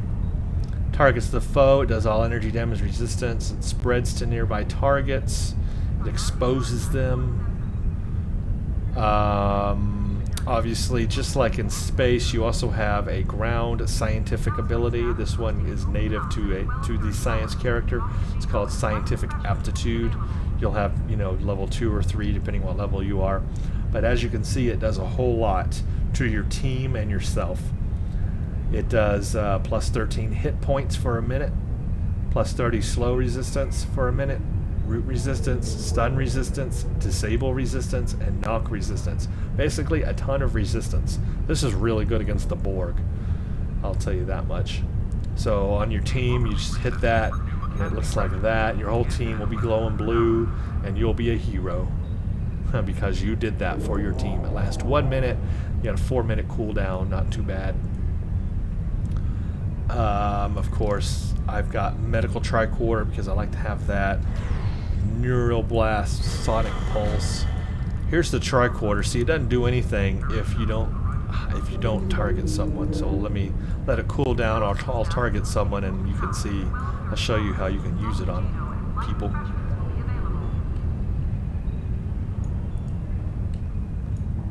This character here. Bam. Just like that. That's all you gotta do. So you do that to your enemy, and it does all those things it says right there. It'll expose your target as well, so you can do extra damage.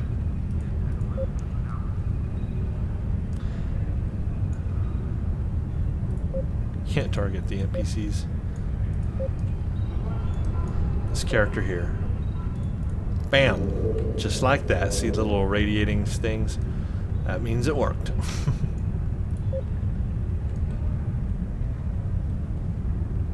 So that is basically just a general overview on that. There are other things associated also with a ground character. You want to make sure you have a good body armor, a good shield, good weapons for a science character.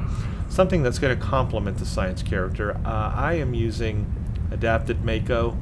I mean, it's pretty general. It's good against the Borg. You got to think about the enemy you're fighting. There's no one perfect armor, right? It's really about who you're fighting, because they have different armors and shields that resist different enemies in this game. There's not one fix-all body armor and shield that's a resistance against everything. It's all kind of compartmentalized, is a way to put it. As far as weapons go, again, you just get the highest mark level you can. Right now, Mark 14 would be that. Try to get the most DPS out of the weapons that you can as a science character. Maybe something with some special effect or whatever. You look at your traits, obviously, again, just like space, you've got ground traits that are going to be useful to a science character. Creative is plus damage on kit powers and plus healing on all powers. It's important if you're going to be a healer, because you get plus 15% healing to shields and hit points. And then also plus 10% damage dealt by kit powers. So if you are an offensive science officer like me who does these offensive powers like exothermic induction field, I'm getting plus 10 damage dealt by kit powers by using the creative trait. So that's an important trait. And just because I am a science character and this is my main character, I wanted to increase my maximum hit points as much as possible. So I did this. I did peak health. You could choose something else. You don't have to do that for a science character. What else? I did resilient as well. All energy damage resistance and physical damage resistance. Is that all that I have? I think I have more space than I have ground.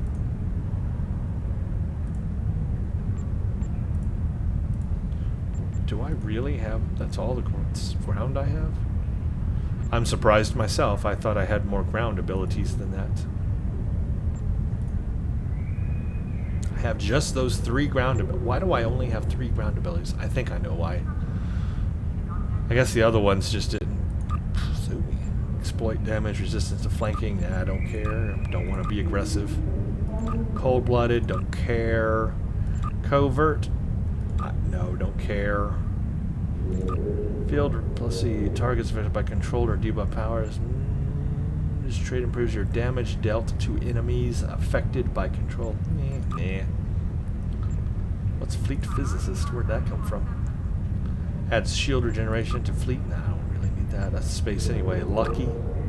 More critical chance. Increased chance to expose. I guess that could help you, especially as a science character. You could increase your critical chance. You can do more critical hits. And if you increase your chance to expose, having them exposed, you can do more damage with your secondary weapon fire. Lucky could be useful for a science character, I guess. Medical Vanguard. That one could be useful for a science character, although I don't use it. This trait enhances all of your buffs and heals to harden their target's shields, preventing any damage from bleeding through the shields and hitting the target. They also provide a moderate shield heal to the target, ensuring that their hardened shields can adequately protect them. So that could be useful as a science character. No, that's just more resistance stuff. So is that. Physical strength, nah. Soldier, nah, that's good for tactical. Stubborn, yeah, I mean, I guess you could put this one, but most of these are just resists, Sturdy. It's just more resists.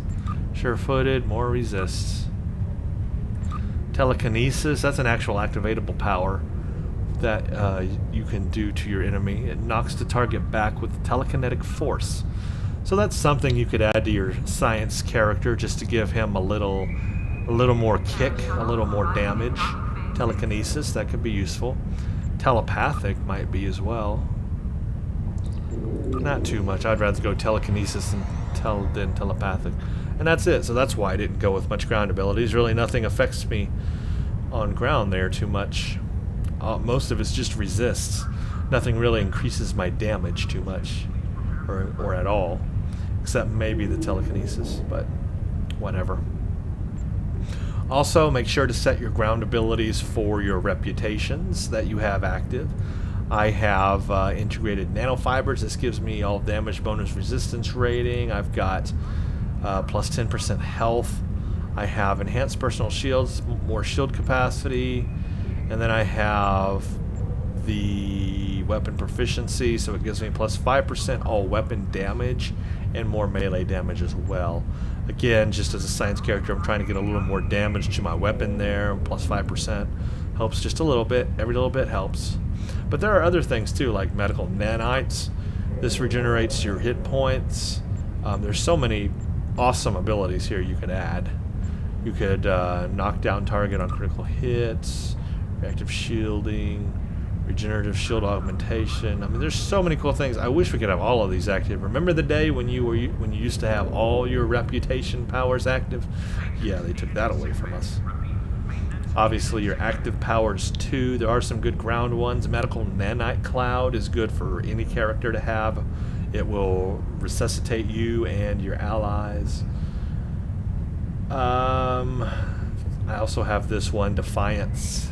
Have it going as well. Just remember to do your traits just like space. It's just as important on ground.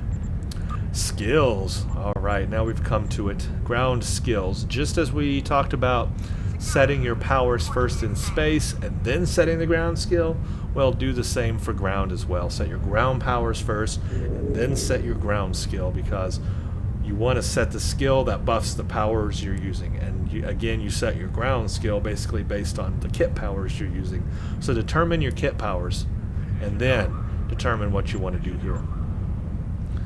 If you want to heal people, medic is going to be important because it helps with nanite health monitor, vascular regen, triage, medical tricorder, which I am using, but I'm not relying on it. I'm not a healer per se. And it also helps scientific aptitude as well. Physiology, melazine, dialavine, biofilter sweep. That's another ability you can get. Scientist helps dampening field, nanoprobes, tricorder scan, anesthetine. There's a lot there I'm using. Actually, I could probably put some points into scientist would help me. Probability logistics, electrogravitatic field. I need to put some there too. There's just not enough skill points available. Electrogravitatic field, anesthetine, stasis, sonic, tachyon, harmonic, neural neutralizer. Combat armor. This skill improves your ground armor. This skill does not grant any passive damage resistance. However, it does improve the effective damage resistance of your armor you're wearing. So that's where I went there, but I could take away from there and put somewhere else. But then the columns may not work right. Weapon proficiency. Now, this is something you do want to put skill points in, especially as a science officer, or any officer. You just want to do more damage with your weapons, basically. The skill improves ground weapon damage. The skill only improves the damage of ground weapons and does not improve the secondary effects. The skill does not improve unarmed combat. But this will help you because, again, you're not going to do as much damage as a science character, so you need to get that up. Weapon proficiency is one way to get that up. So put skill points there. PS generator, that's going to be your shield hit points. I maxed mine out so I could last long. But I mean, you don't have to. Threat control increases your threat. Never really found that useful as a science character. Willpower, I have found this one a little bit. It says this skill grants you resistance to control effects on the ground. The more points you spend in this skill, the more you'll be able to have resistance to hold, stun, disable, slow, placate. This is really good against the Borg. The Borg love doing knocks, repels, and all that stuff. and roots and all that. And willpower has often been used to overcome those Borg powers. Back in the day, roots were terrible. I mean, the Borg would just root you to death. So willpower was really important for that. But now they have this annoying knock ability the elites do. They'll knock you on your butt. So having willpower up will help. Particle physics. Yeah, that I put points into this for the exothermic induction field. I mean, that'll really help the exothermic induction, but I use that all the time. That's my go-to right there. I do the electrogravity, I do the exothermic induction. So skill points, very important, but again, you need to determine what powers you're using first. Now you can also go here and figure that out. For example, an ethicene gas, what would help with that? Scientist and probability logistics. What would help with electrogravity field? Probability logistics. What would help with nanoprobe infestation? Scientist. What would help with tricorder scan? Scientist. So you can do that, and that will help you determine where you need to put skill points. But before you can do that, you've got to get your powers. So again, it all goes back to figuring out what powers you want first, then putting in the skills and getting it working right. And again, your powers on ground come from your kit now, not you don't train yourself in powers. But you can train your bridge officers. For example, here's my ground. The only ground one I can do is Sonic Pulse 3. I can train that, though. I can train a bridge officer Sonic Pulse 3 if I wanted to. I can train another character in the game. If you want to come up to me, I can train you Sonic Pulse 3. Just like my science powers. I can train any of these to anybody in the game. That's something a lot of people don't know that exists because it's not advertised in the game, but you can train other players. Like this person right here. I could go up to this person and we could take a bridge officer like, has to be one of these non-special ones. Take this character, for example, a human female bridge officer. You strip everything off of the bridge officer like there's nothing on it, right? I could go, I would initiate the trade window is what I would do. I'm not close enough to do it. But you would initiate the trade window and then you'd scroll down and select your officer and it would literally go to their roster. It has to be a commissioned officer. It means it has to be on your roster here. And if it's commissioned officer, then you trade it to them, and what they can do is they can train up any of these skills on your officer by using their skills. So they can go to the train officer thing here and they can take this and just bam, it'll be there in their list. They can click the officer, train it up to that ability, and they'll have that ability now. And then all they have to do is trade the character or the bridge officer back to you, and then you will now have that ability on that bridge officer. That's how that's done. It is so easy, so simple. Just a couple of things that you have to know is that you have to strip everything off of the bridge officer. You cannot have anything on it, so that means it's got to be blank like this. Also, you've got to have room in your roster to accept another bridge officer if you're going to be the one accepting one, or else you won't be able to do that. And it has to be a non-special one. Some of these special ones are not tradable, like the Cyborg here from the Kittimer Accord mission, and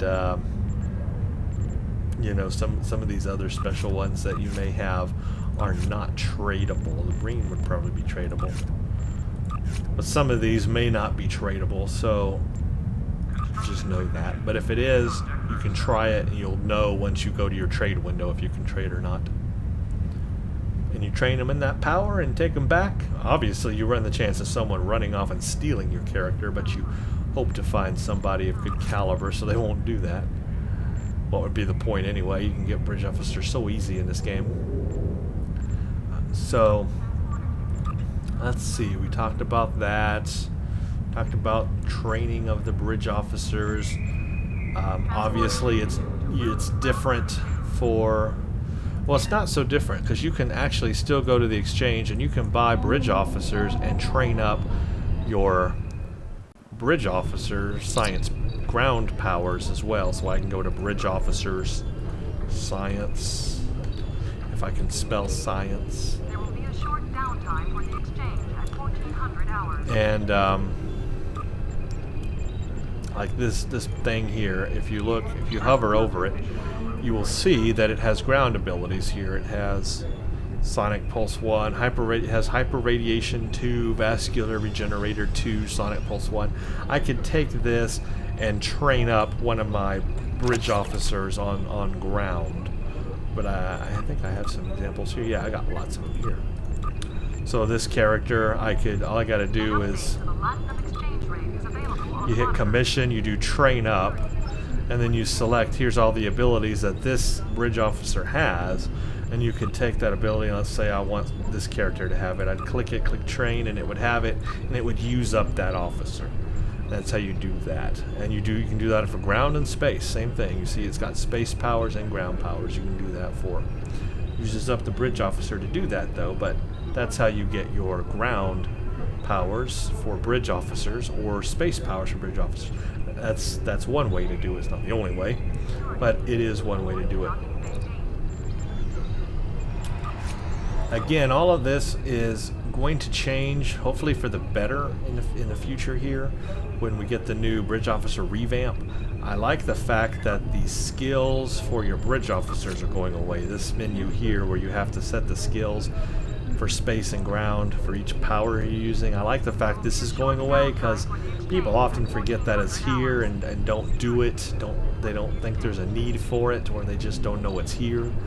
And it's a little confusing. There's so many different places to put skills. I mean, you've got your main skill tree for yourself, and then you have bridge officer skills. There's so many places that you need to add skills to. So I'm glad they're simplifying that a little bit, a little less confusing there. An update to the Platinum Exchange rate is available on the monitors. Should be noted, obviously, that ground officers also have traits, but you can't really change their traits. They're all hardwired in. Not a one of them. But they do have traits unique to them. You can read what they are, and that's about it.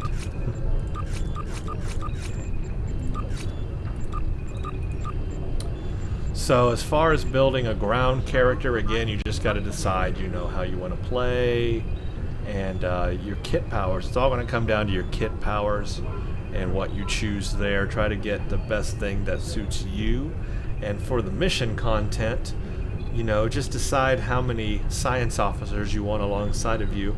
If you are a science person yourself, it's okay to have another science bridge officer on the ground, as I certainly do. I have my vampire, and he's my healer on my science character. I have a healer on every character, and it's always the science officer, obviously, because they can do science healy powers.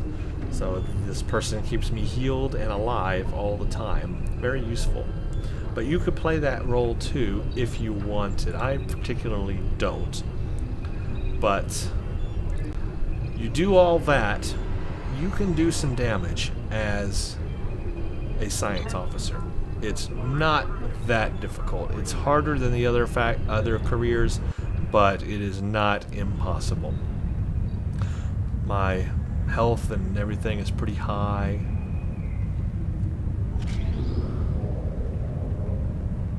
I just have to run through all this because it's here. So, wow, we have really talked a lot about science characters now, and I hope this has helped someone. Obviously, if you're a veteran of the game, you know all this information. But if you're new to the game, or you've got questions, or you just haven't tried some things out yourself, hopefully this has helped a little bit. Gosh, I hope so. I said we were going to do a little bit of combat just to show off the abilities. I can show you the combos of things, how you want to do that. I'll start with space.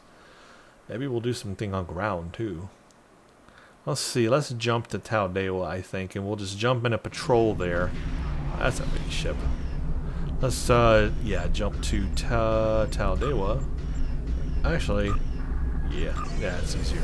Go to Taldewa.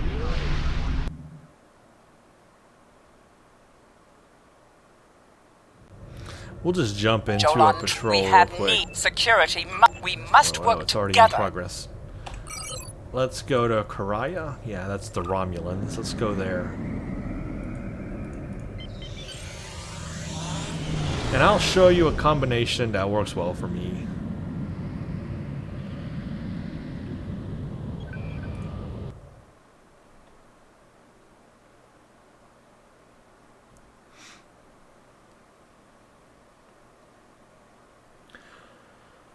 La di da di da, wait for the game to load. Let it load, let it load, let it load. And please don't disconnect, please don't disconnect, please don't disconnect.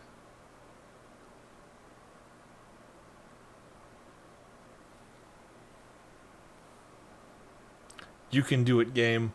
I have faith in you. Yes, there you go. You got it. Yes. And we're in. My stealthy looking ship here. Alright, I'm gonna target this guy. If I can target this guy. The Daredex. You going bye-bye. Power up. Bam. Warning. Bam. Ship is under attack. Bam. Watch it pull them all in. Look at that. It's pulling, and look at that warbird go. Yeah. Drain their power.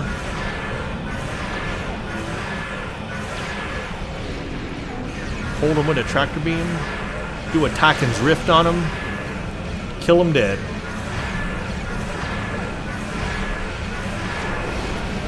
They go bye-bye. Shields have failed.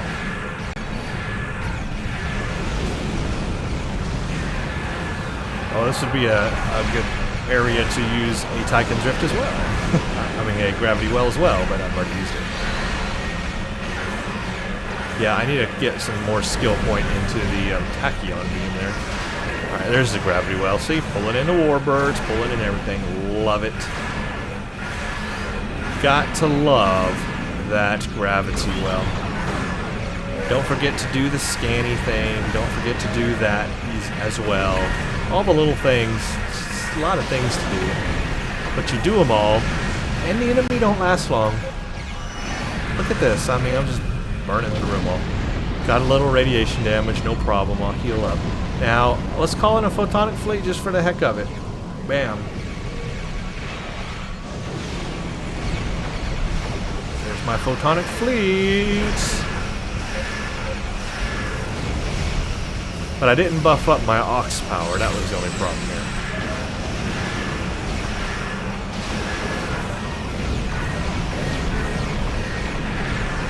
Target shields have failed.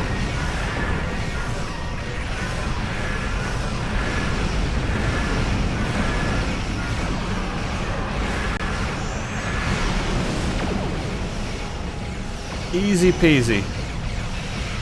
I mean, it really can be that easy. Yeah, I had the wrong thing targeted. I'll go for the warbird. Or not the warbird. Yeah, the warbird. Oh, they're all warbirds. Aha!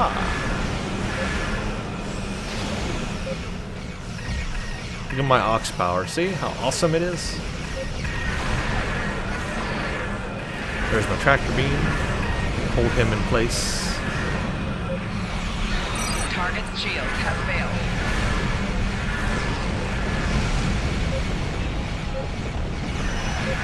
You can get one of those and one of those.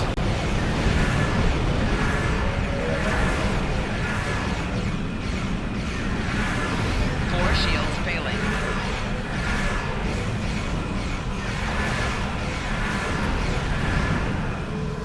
Yeah, buddy. So that's how you play as a science character. Oh, my gravity well's on cooldown. Warning. So is the Titan's Ship Rift. is under attack. Target's shields have failed.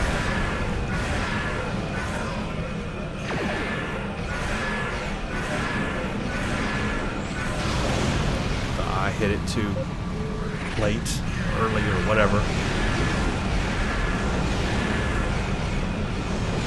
What's on it, fleet?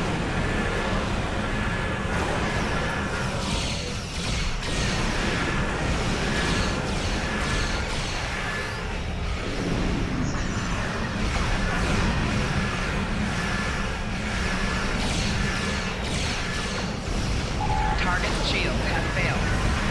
Look at that, it's pulling in the warbird way from over there. Awesome. That's what a powerful gravity well will do.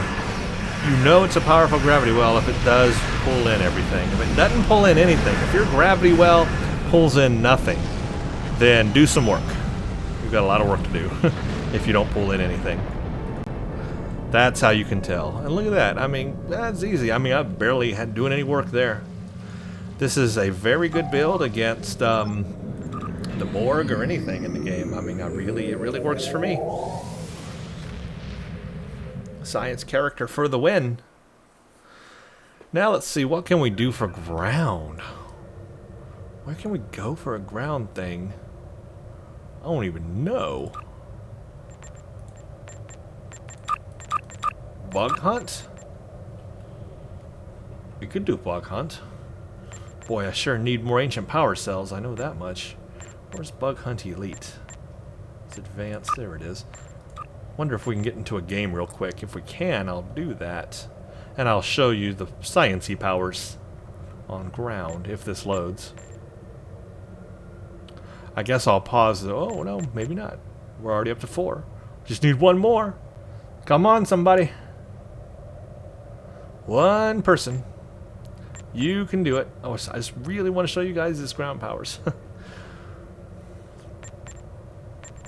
Alright, I guess I'll pause the video, and when it gets started, I'll restart the video. How does that sound? Stand by.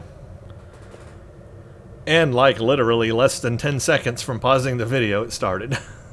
So here we go, Bug Hunt Elite. I'm just doing this to show you the ground powers. Obviously, I'm going to finish the whole thing, though, also, but I want to show you the ground powers and how they all work well. Welcome to Pariah. The mission, the spawn mother is one. Looks like we're missing a player. That's not good. Now, I wonder, what am I using? I'm using Adapted Mako, so it's not the best set for this. Obviously, I don't have any resist to toxic, or do I? I don't know if I do or not. Oh, I guess I do have some of that stuff. Yeah, toxic damage resistance rating. Okay, we're right. Oh, they've already started.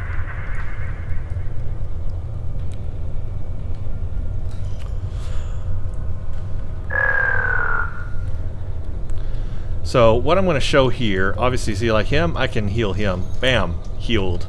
Science, awesome. I'll hit the scientific aptitude when we get down there. That's going to help all of us. See, someone hit TAC initiative. Now watch this. Oop, I hit the wrong button. Scientific aptitude, go. Now I'm a hero. Okay, grav and fireball, or fire thing, and anesthetine.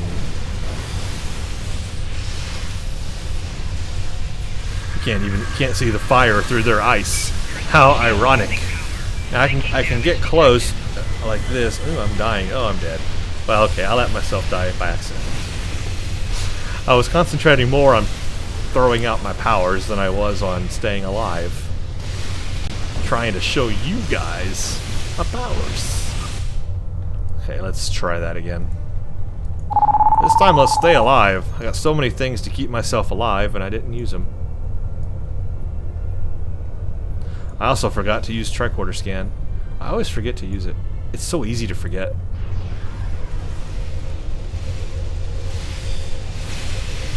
Okay, highlight tricorder scan. There we go.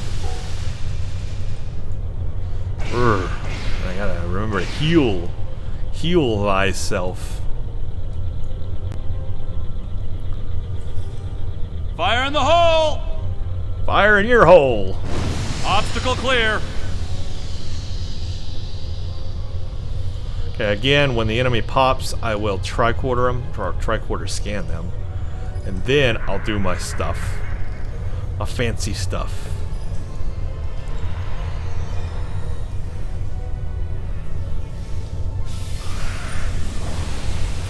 Back there, right behind me. They're everywhere! Damage detected. Personal shield losing power.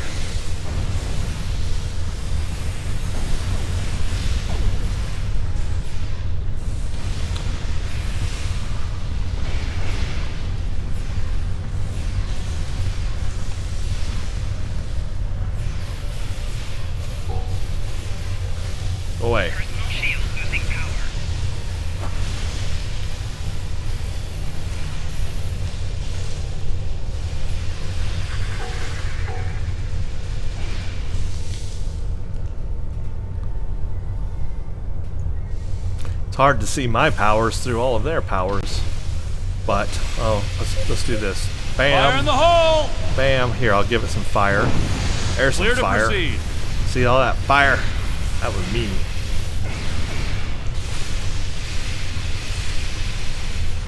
Over here, do a sonic pulse. Look at that. I destroyed him with the sonic pulse.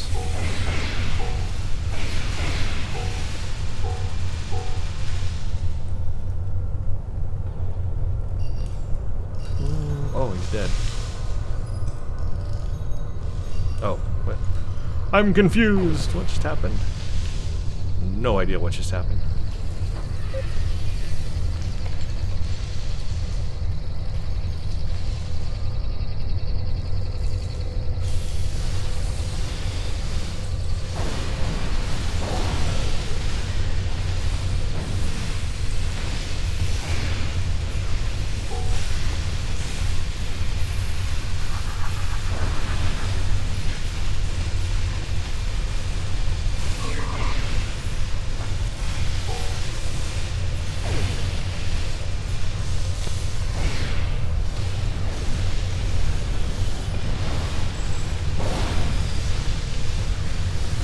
Oh yeah, by the way, this thing that's being created, I can do that with my gravatic field. I forgot to tell you guys about doths and how they can help your character. I need to tell you that after this video. Yeah, the spatial anomaly is a thing I can do. Even without the stealth kit from that mission that gives one of those, the Alachi kit. I don't have the Alachi kit module on here, but I can still do that singularity thing.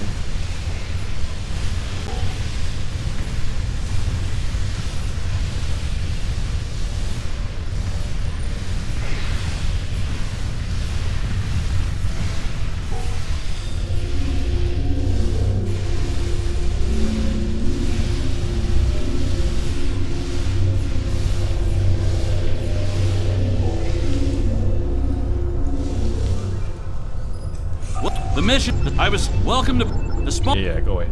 Where's the dead person? I need to revive him. Where you at? Dead person, where are you? Over here? I can't find the person who died. Ah, they respond. Fire in the hole! I'm stuck. Area clear. I'm stuck on a force field.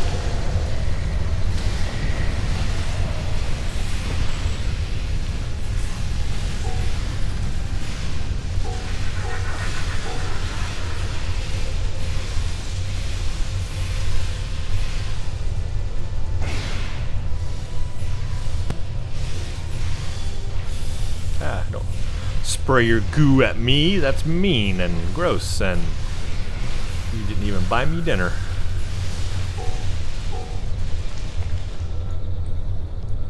We good? Yeah. More scientific aptitude. Actually, I should have waited till we were in combat, but oh well.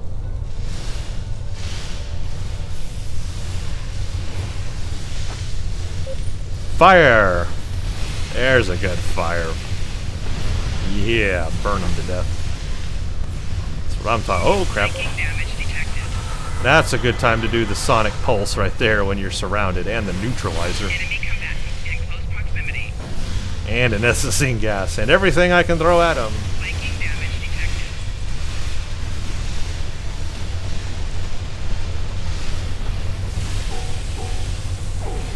What?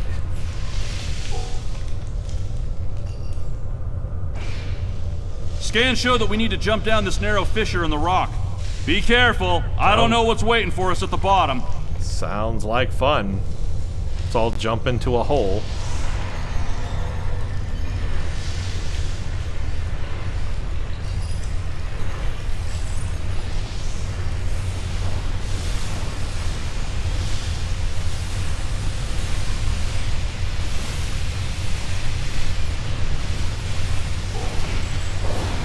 Man, there's a lot going on here.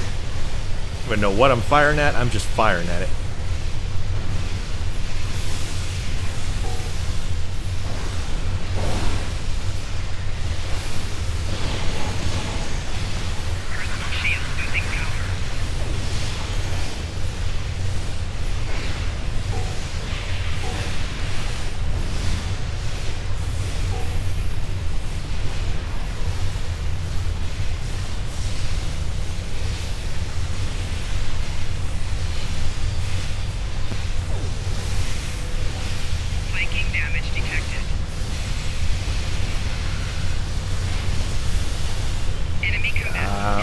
heck is going on?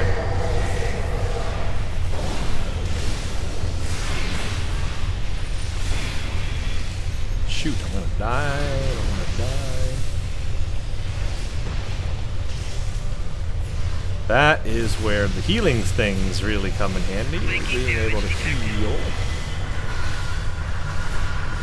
Heal. Gosh, these things are hard to kill. Just die already.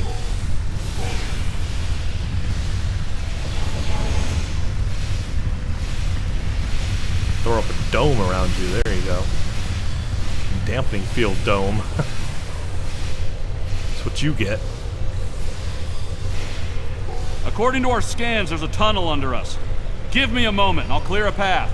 Oh boy, that was tough. Fire in the hole! Fire in your hole! Watch that first step. Whee!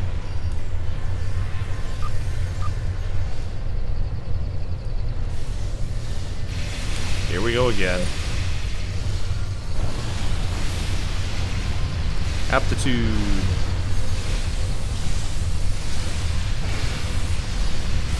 Sonic Pulse.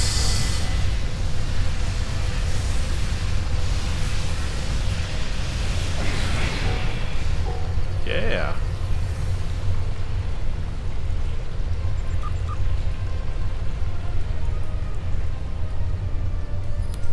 I think I can get us across. See that? Yeah, you Cover do that. me!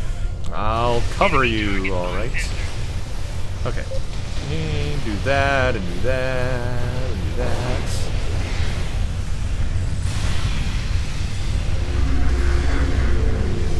Flanking damage detected.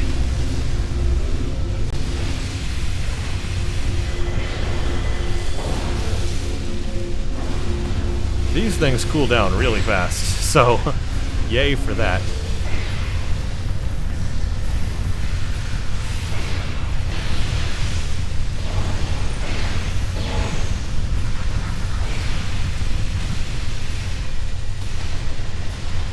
Enemy Don't come at me, bro. eliminate. The heck? Losing You're power. glowing. Doing to me.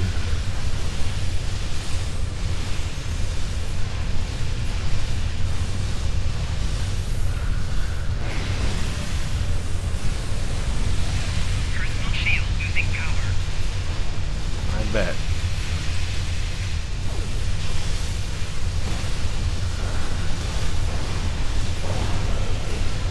Flanking damage detected. Personal shield losing power.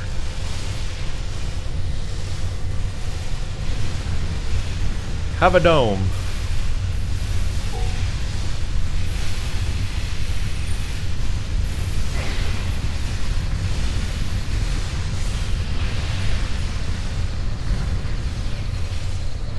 Here, stupid little thing.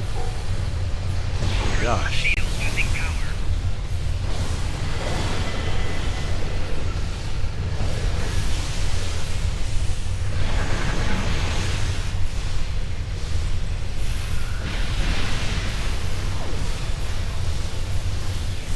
Gonna die. Or not.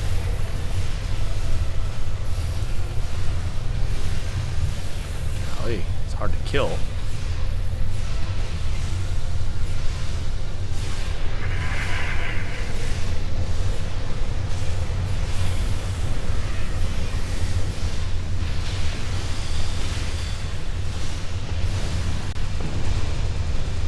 Wow.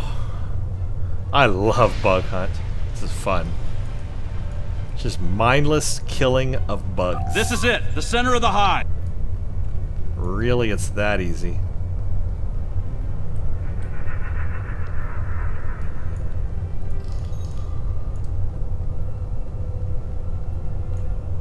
Cutscene. Can we escape? No.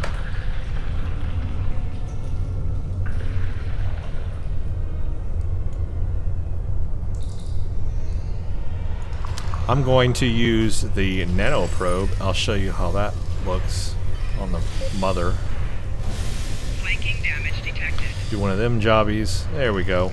Bam, send those little nanites to that thing. Someone else did too, I just saw. That's cool.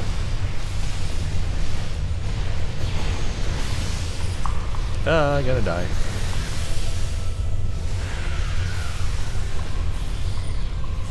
Being targeted by slime. Damage detected. Enemy combatant in close proximity. Trying to throw up domes around it, it just moves out of the way. Oh, I'm gonna die, gonna die.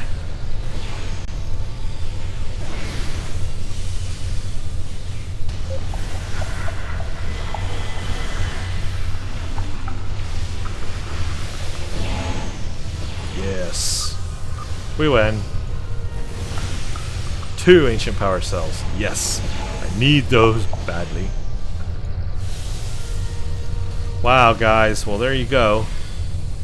That's ground powers. Now, I need to show you my DOFs, but I'm gonna die, so let's get out of here.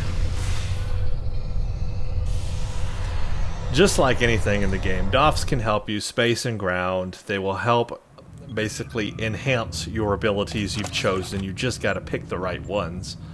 That's not the DOF thing. This is the DOF thing. And go to... where am I at? Go to roster, active, space. I even have 2 more available for ground. Alright, for space, this is the cool one right here. This is what you... if you're going to get gravity well, you want this dude here. Gravimetric scientist. Space, chance to create an aftershock gravity well. Generates a chance to create up to 4 aftershock gravity wells. 25% chance create an additional gravity well after 12 seconds. 20% chance create an additional spatial anomaly after 14 seconds. And on and on and on. No, excuse me. You have a chance to create 4 aftershock gravity wells. Now, does that ever happen? I've never seen 4 gravity wells, but I have definitely seen 1 or 2 gravity wells. That happens quite frequently. So this is a great DOF ability that enhances that gravity well ability. It'll spawn another gravity well or 2. And it's so that's very useful. I mean, extremely useful. This one, again, going back to Ox Power as everything for science, space, this is a chance to gain Ox Power when activating exotic damage abilities.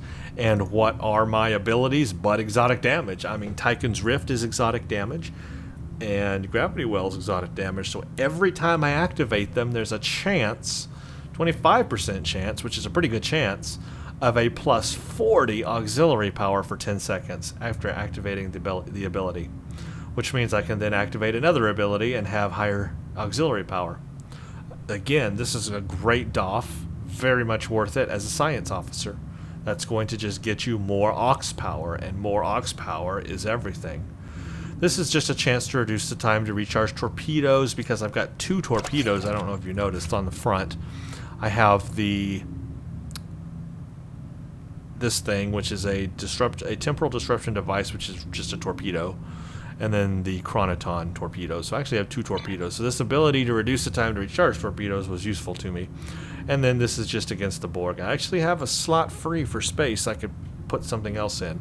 But the 2 important ones that I really love here, Ox Power and that Aftershock Gravity Well. Now there is another thing you can get for Tychon's Rift as well, I think. And there's other things. Now for ground, I only have 3 going here, but this is the one I was talking about. Ground, a chance to create a phasic instability which draws enemies toward it. A 6% chance, so it's not much. I need to get a higher level DOF for this. But there's a 6% chance to create a phasic instability that will draw enemies toward a specific point whenever electrogravitic field is used. 6% chance to create a phasic instability that will draw enemies toward it. So it's only a 6% chance, but if you use electrogravitic field a lot like I do, you will see this working. It'll work. I need to get a better DOF though that has a higher chance. But basically it is the same thing as the Alachi kit. It's that subspace rift that pulls enemies toward it. So that is a DOF you can get. And then I have this one here, a chance to apply a willpower buff when science buff or a heal is used. And I've got the medical tricorder, I'm using that, I'm using science buffs, heals. So this is a chance to apply a willpower buff by plus 50 for 30 seconds. So that is useful as a science character, just getting my all my damage is up and stuff like that. So doffs, very important part of any character, obviously, no matter what career type. Just make sure you get the right doff to buff the right thing and help the right thing. You know, it's got to be based on what powers you're using. Again, it all goes back to figure out what powers you want first, then put the skill points in the right powers, and then buff the right things. That's really it. Put the thing in the thing to do the right thing. That makes sense? So, yeah. All right. Science character for the win. It can be good. It can be useful. You can do damage in space. You can do damage in ground. Don't let anybody in this game tell you that you cannot do damage as a science character, because you certainly can.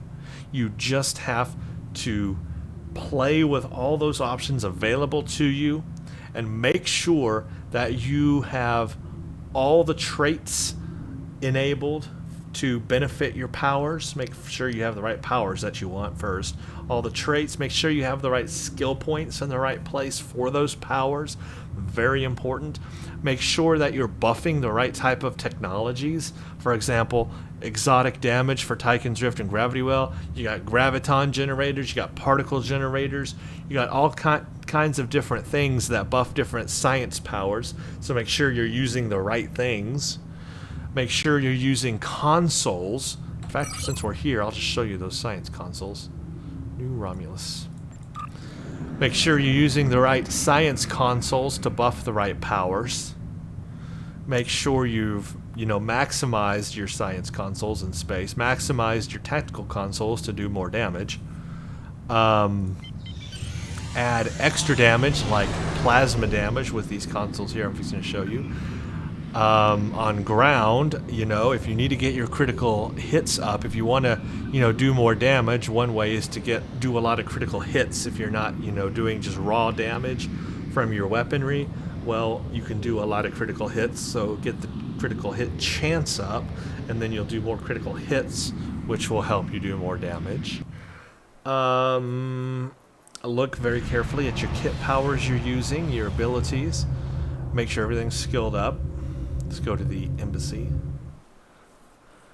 And then of course auxiliary power. You focus on all those things, you can have a good science character. It's in the shuttle bay, which is a weird place to put these consoles, but yeah, go to the embassy, go to the shuttle bay, of all places, and then turn right, and it's this first console right here. It's in a weird place, I know, but here they are. Store, and these are the science consoles. There's a lot. There's the plasma infused ones are the ones that I'm using that have that adds plasma damage over time proc to non-plasma weapons. That's just one way to get a little more damage from your ship. That's under the plasma infused, but as you can see, there's a ton of different ones. They do different things. You've got inertial dampeners, you've got graviton generators, you've got stealth module, particle generators, power insulators, sensor probes, flow caps, emitter arrays. So they all do different things. So you need to read them carefully and make sure it's improving the right thing. Like this improves shield healing. The sensor probes helps improve stealth detection and resist, confuse, and placates. The particle generators, which is the one I'm using, is exotic damage. Graviton is improved knock repel slow. Stealth module is improved stealth and cloaking. If you cloak a lot, that can help. Some of these are plus threat, some of these are negative threat, so you want to look at that. Some of these will increase your threat, some will decrease your threat. Very important to note the difference there on that.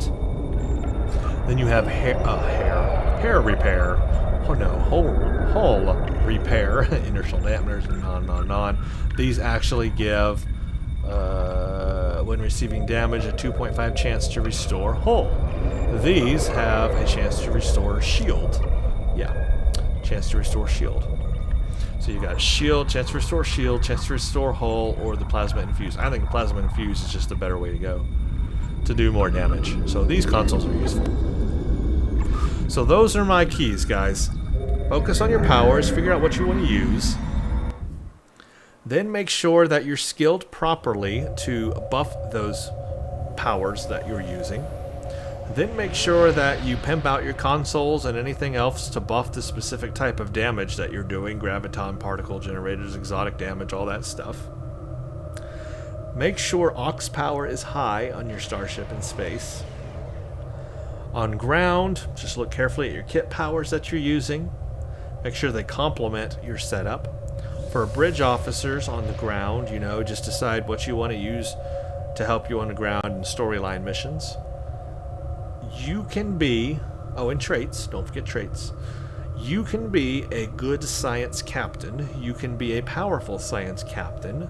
Don't let any DPS eliter? No, that's not a word. Elitist, that's a word. In this game tell you that science doesn't have a role. Science does have a role in this game.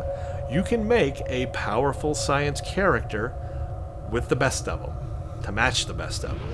You just have to play around with it, give it some time, give it some effort, try different things.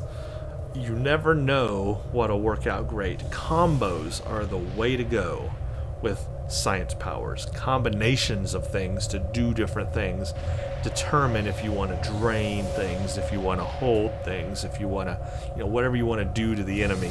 Think about it. It's a thinking game.